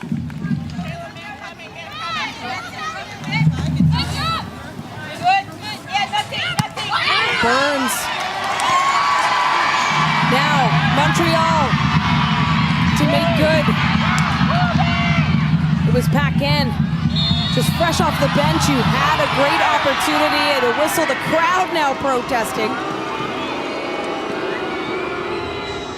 That was a great read by Paquin to be able to step up there, take it, go at pace. This is a player who, again, she does not have a goal for Montreal, but if you've watched her play this season, you would never think that. She's always had a big impact for them when she's in the game. You're seeing it here again. She's going at pace. She looks up. Her ankles are cut a little bit. She does pull out some footwork, but she tries to get that over to Abdu, who doesn't have very much time or space to be able to get there and create anything dangerous. But that intensity and her IQ to be able to read that play is what Paquin brings to this Montreal team. 24 years old, Paquin, and 5th in the NSL with total shots, 21. So no goals yet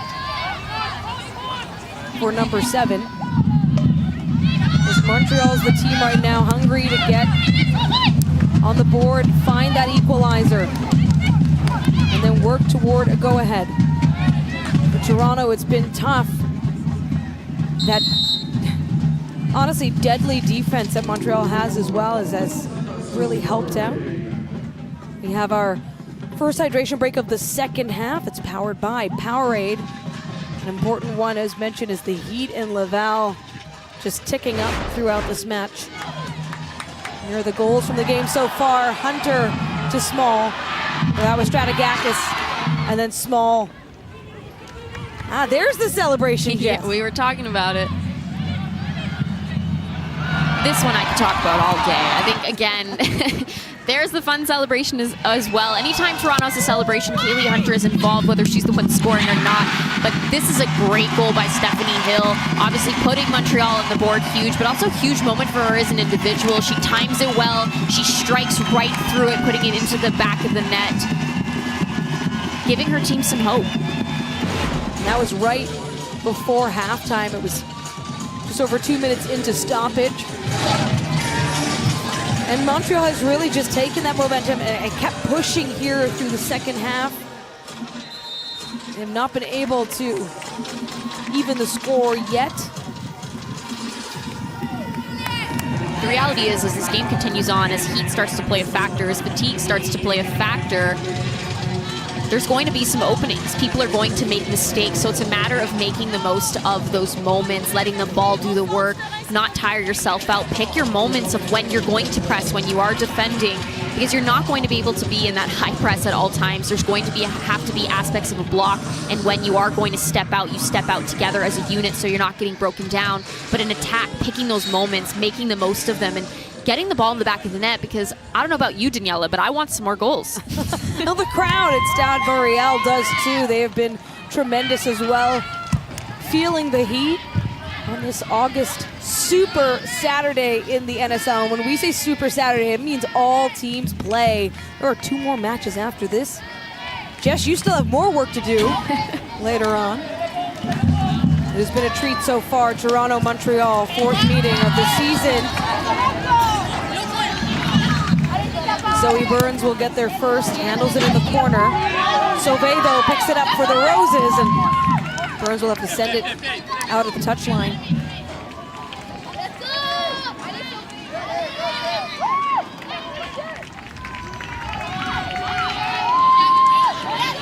Jody Smith with the throw-in. The Roses in the attacking third. Big time across the face of the goal, and it just mismatched timing in transition now. Toronto, that one thwarted. What an effort. Scramble in some places, Abdo.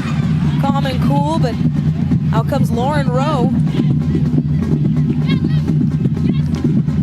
We are also seeing Toronto sit in that more of a 3-5-2, excuse me, a 5-3-2.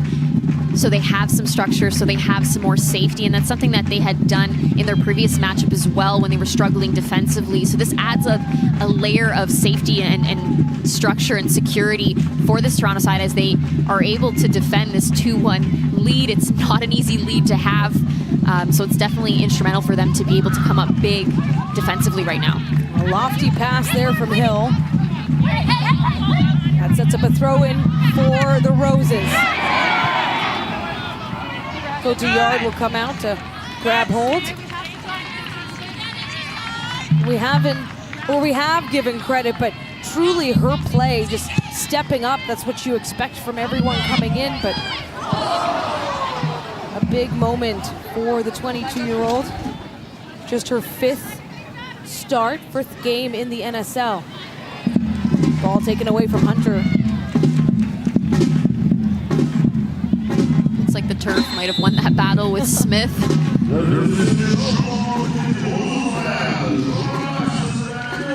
the 80th minute on this hot Saturday, Latifa Abdu, for all she's done, including a goal assist on Hills. Beautiful goal in stoppage time. She's subbed out. Lori Thibault stepping in. Looking for a spark, Montreal. More than that, they've had the sparks, looking for some fire to find the back of the net. And sometimes fresh legs is exactly what you need to do that. We saw Abdu bringing the energy, but there's only so much you can do sometimes. You do need a bit of a break. She's somebody that plays big minutes for this team, game in and game out. And it's time for Thibault to step up and bring that energy, bring that flair, and hopefully put the ball in the back of the net for this Montreal side. And you have to think there's a game plan likely for how to address Abdu. Now Kaylee Hunter, another dangerous player, Rowe, to step up into the midfield now. Quick header. Toronto aggressive. Burns. Hansen plays it all the way back to Soto. Possession, of course, working in the favor here of Toronto, hanging on to a 1-goal lead since the end of the first half. Montreal up to Paquin, able to get a step ahead, no, back behind, and there the whistle.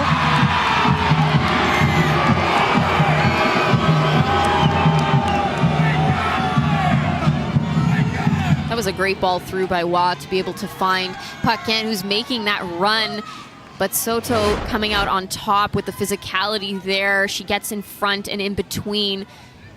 Paquin gets the best of her first, but then she's going to recover, and you see the bit of a tug from Paquin on Soto to be able to attempt to win that ball back. But the referee said, not today. Not today. The Roses continuing to battle, but through the midfield, Hill. Quick touch to Smith, Jody Smith. Gets ahead of Pickett. Pickett, of course, with 1 yellow card. Trying to position herself safely. Down Hansen to Hill. Capadona from midfield. Going to take it up the far side. You're hearing Rosatoyu mention, quick. He's yelling at his team right now because that is what's important right now. They have to be able to move Toronto out of their shape force them to shift, tire them out, make that fatigue really become a big factor in this game as it the minutes wind down and you're chasing it. Have to be able to unbalance them, but only by moving the ball quickly and efficiently. Now Roy working with Boychuk, and that sets up some space for Montreal still. No friendly fire. Big physical play. Does not amount to a call. On they go, Capadona. Boychuk now to the far side. Scored. Boychuk gets there, not quite. Thought she held it in. She does all that work to get on the end of that, get around Barnett, just for it to slip away from her slightly. An absolute superwoman when you consider how much she's been running around this pitch all match. Kaylee Hunter. Her work is done in this match. Chloe Edinburgh stepping in, number 22 for AFC Toronto. In the 84th minute.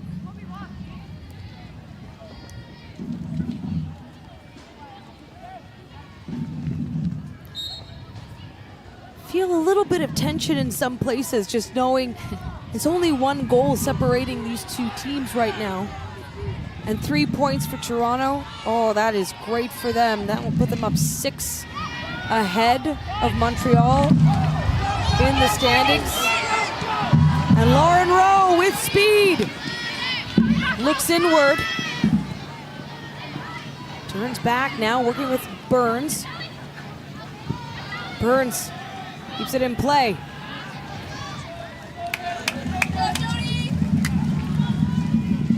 Lauren Rowe really taking her time with AFC Toronto and making the most of it. Who can forget her impressive debut coming in and scoring the lone goal of the match, the game winner.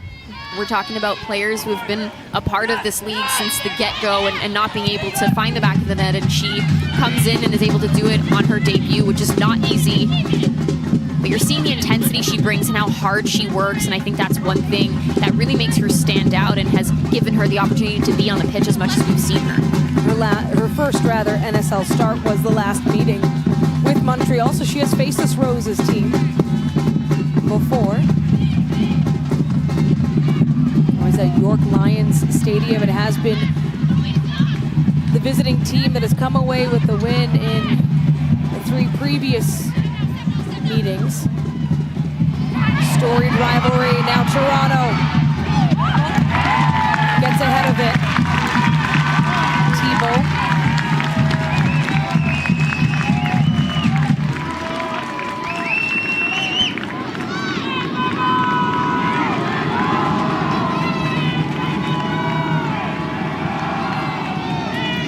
A lot at stake here. Sauve, a corner for Montreal. So that Bill gets a touch. The Patience, it's up high that time. No need for Cotillard to react. You're seeing another look at it here. It's a great delivery in. Hess gets on it, but isn't able to bring it down. She lays it off, but Thibault hits this over top, getting under the ball, just reaching for it. I gave credit to Hill, but it was Hess for the Roses.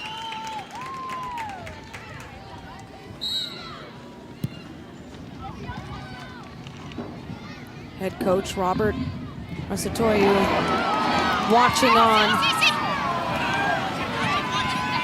When it comes to standings, Montreal will not fall any lower than second place, but if Ottawa comes away with a win in their matchup against Calgary today, that'll be the very next match happening at 4 p.m. Eastern, 2 Mountain, 1 p.m. Pacific. Well, that would certainly put Ottawa in a great position. They have even fewer matches played, and they would pull within 1. I'm talking too much math here, as right now all Montreal needs is 1 more goal to tie this game, bring it to a draw. And for those who are not familiar with the point structure, a victory is 3 points, draw 1 each. You get nothing for a loss.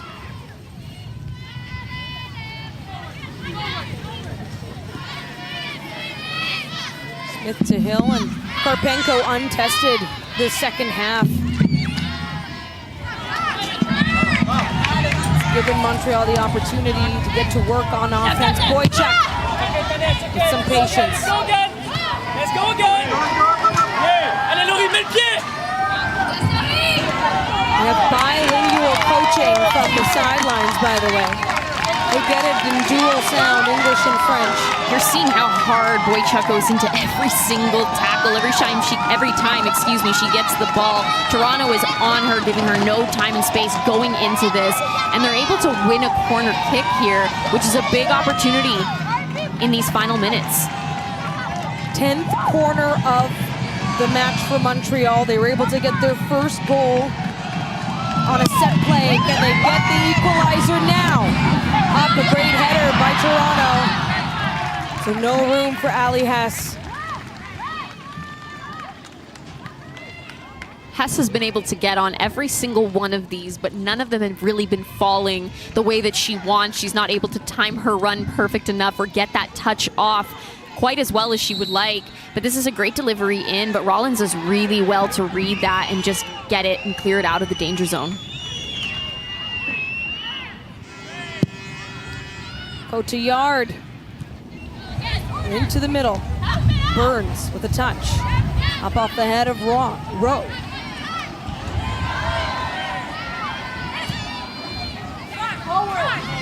Smith now in the 90th minute. Jody, get up, Jody, get up, get up.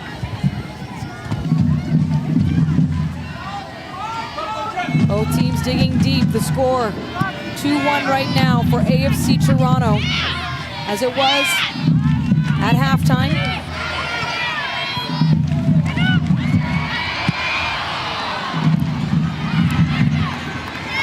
Very high ball. Loose side of it on the camera. Calling for it quick is Jody Smith. She wants to get the throw in. Create something for Paquin. But that is steered wide on the short side. You're seeing the eagerness from this Montreal side. Jody Smith yelling for that ball back. Quick, quick, quick. She wants to be able to catch Toronto when they're not ready, but Paquin not able to wrap her hips around that. And time is winding down.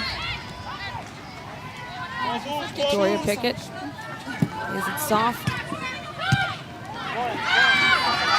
We haven't mentioned Pickett too much this game, but she has been huge for Toronto on both sides of the ball. So we'll have 6 minutes here. Plenty of time. Plenty of time, considering Montreal was able to make good, get that first goal in the first 2 minutes plus of stoppage time in the first half. Jess promised us goals. Will we get them? That one just wide.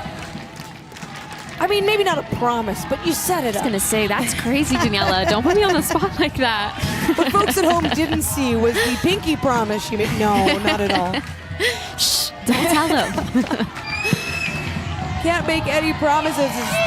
Teams' defenses have stepped up, but it's also been some solid work by Sierra Cotillard, who has been busy in the first half. 10 corners, remember, for Montreal alone. Now, a number of shots, but not many on target for the Roses. Right, so there's definitely been opportunities for them to be able to capitalize on and convert into an equalizer. There's been moments for both teams. Montreal is really coming. They're bringing the heat. You can see how intense their energy is, and they really want that second goal. But they aren't coming together when that final decision needs to be made, whether the pass is off, the shot is just off target.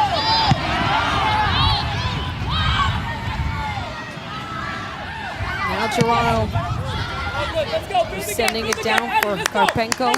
Stay high, Jody. Stay up, Ali. Stay up, Jody. Get up. We need people in the box. This way. Capadona. Time not right now on Montreal's side. But Hill Achieve the hero here. That's once again, that's an example of not being on the same page and not making the correct decision. Stephanie Hill's looking up. She doesn't see very many people making runs. There has to be better movement off the ball. You need to want it. If you don't want to get out of the space, let your teammate run into it. But you saw Smith just wasn't making that run. Now Wah, it's to the far side. Shen gets a touch. Now Thibault. Thibault, of course, subbing in for Abdou. So Montreal's #1 goal scorer not on the field. Makes sense to kind of manage time, and Abdou was doing all she could with the time she had on the pitch.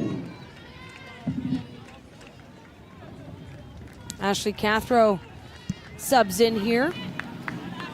On for Nikki Small. Of course, it was Nikki Small who got things going in the first half. 24th minute, assisted by Strategakis, who also subbed out. There's Abdou looking on. Toronto has one substitution remaining should they choose to use it. We're over 3.5 minutes into this stoppage time. So likely more than halfway through, but remains here. Capadona with this nice play. Okay, Capadona. We're seeing Milanovic put in Cathro, another defensive player, defensive-minded player. She's tucking in there. Barnett moving up a little bit. But you're seeing how important and how much emphasis is being put on keeping that structure. Looking up.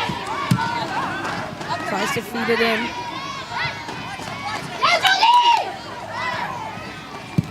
Oh, works it.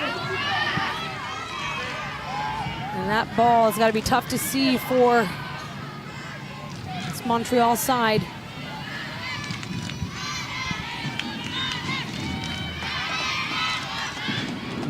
Over 4.5 minutes now into added time from distance. Can this do it? It's headed back. And a whistle.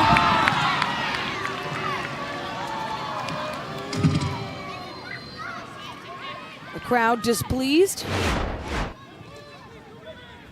Here's another look at a great turn by Capadona. She's showing her excellence, her individual excellence, and what she brings. We highlighted her before the game, and that just showcases the quality that she has. You don't see that too much from center backs, so it's fun to see. This is it now for Montreal. Searching for the equalizer throughout the second half.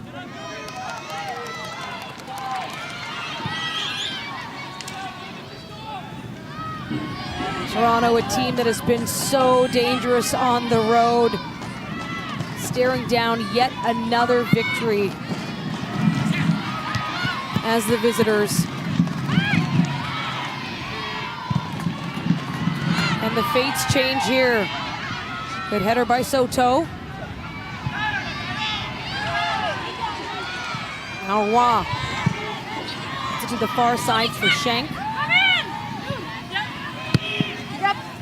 Tries to play it back in for Wah. They trade. We need to find that space in the middle. Capadona. It's a good boot on it. Toronto playing keep away here. Last attack, build it, let's go! Ali Hess being rallied on. And it's just been the way for the Roses in this match.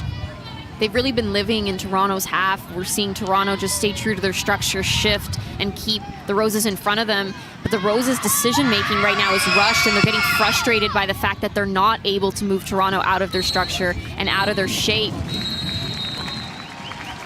Toronto triumphant, the first club to 10 victories in the Northern Super League. 2-1 the final over Montreal. The #1 team in the league earning their second win over the Roses, keeping that trend as well in this matchup of the visitors being the victors. A tough one for the home side, a team that tried to rally back in the second half. It kept going, kept pushing, but it just was not to be. It was an exciting one, that's for sure. It was exciting, but obviously very frustrating from Montreal's perspective in that first half. I thought they really came out with the energy and they were bringing it. You could see how bad they wanted it. They wanted to get on the board. Toronto having very little momentum when they scored that initial goal on transition. It's a great goal. There was a lot of players that contributed to it. And then Kaylee Hunter, obviously, with some individual brilliance to get 2 goals. It just continued to shift in Toronto's favor a little bit there, but Montreal not backing down, being able to come back. Stephanie Hill coming up big for them and getting that goal right before halftime. But coming into the second half, they continued to bring the intensity. Daniela, I don't think there was a moment that we were able to look at Montreal and say they didn't want it, but it really wasn't coming together. They were complicating things at the end, the simple passes letting them down. Overall, Toronto comfortable sitting with that lead. Kaylee Hunter, though, an absolute stud today once again. I think that's something we mentioned a lot. So it's simply put, she has to be your standout player here. Getting a beautiful assist from Esther Okoronkwo, and Okoronkwo's return post her championship with Nigeria, and just she contributed on that first goal as well. She found Strategakis, who was able to look up and find Small. So Kaylee Hunter has her foot in just about everything, and is a big part of Toronto's recent success for sure. All right, let's take a look at the full-time stats. Of course, goals started in the 24th minute with Nikki Small, helped out by Sarah Strategakis.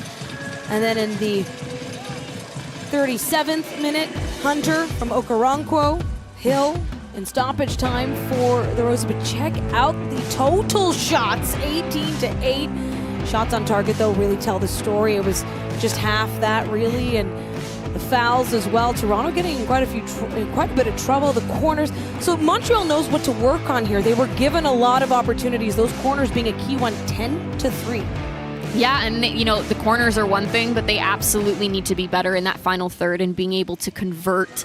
There's no way that you should have 18 shots and just about half of them are on frame. It has to be better because they have the quality to do so, right? You're having that standard for them because that is what they set. We've seen them do it. We've seen goals come from so many players, but now it's a matter of doing it on a consistent basis and having those players step up and put the ball in the back of the net. It just has to be cleaner. They have to simplify. They were complicating it a little bit too much, and that's what ended up letting them down. Montreal still giving love to their crowd on this Pride match in Laval, but this is the standings. AFC Toronto, you can't quite really breathe a sigh of relief, but now there's 6 points separating them from Montreal. It was just 3 heading into this match, so still the 2 best squads right now in the NSL, but 2 more matches on this Super Saturday. Up next, Calgary at Ottawa, the Wild leading points on the table to start catching Vancouver, and then 4th place Rise taking on the 6th ranked Tides a little later today, 6 p.m. Eastern, 3 p.m. Pacific. And Vancouver has a big opportunity to jump ahead of Ottawa if they can get a win and have the rapid loss. So the point is, stick around. Watch the rest of Super Saturday action. It's a big day here in Laval for Toronto. Yeah, absolutely. Exciting day. We saw what Toronto's capable of. They find ways to win, and that's what good teams do. Unfortunate for Montreal, but overall a pretty good performance from them. Kaylee Hunter with the game winner. Thanks for joining us for NSL Soccer, presented by BMO, the official bank of the Northern Super League. On behalf of Jessica Lisi, our producer Kevin Corraine, and the Northern Super League, I'm Daniela Ponticelli. Have a happy Super Saturday, and see you soon.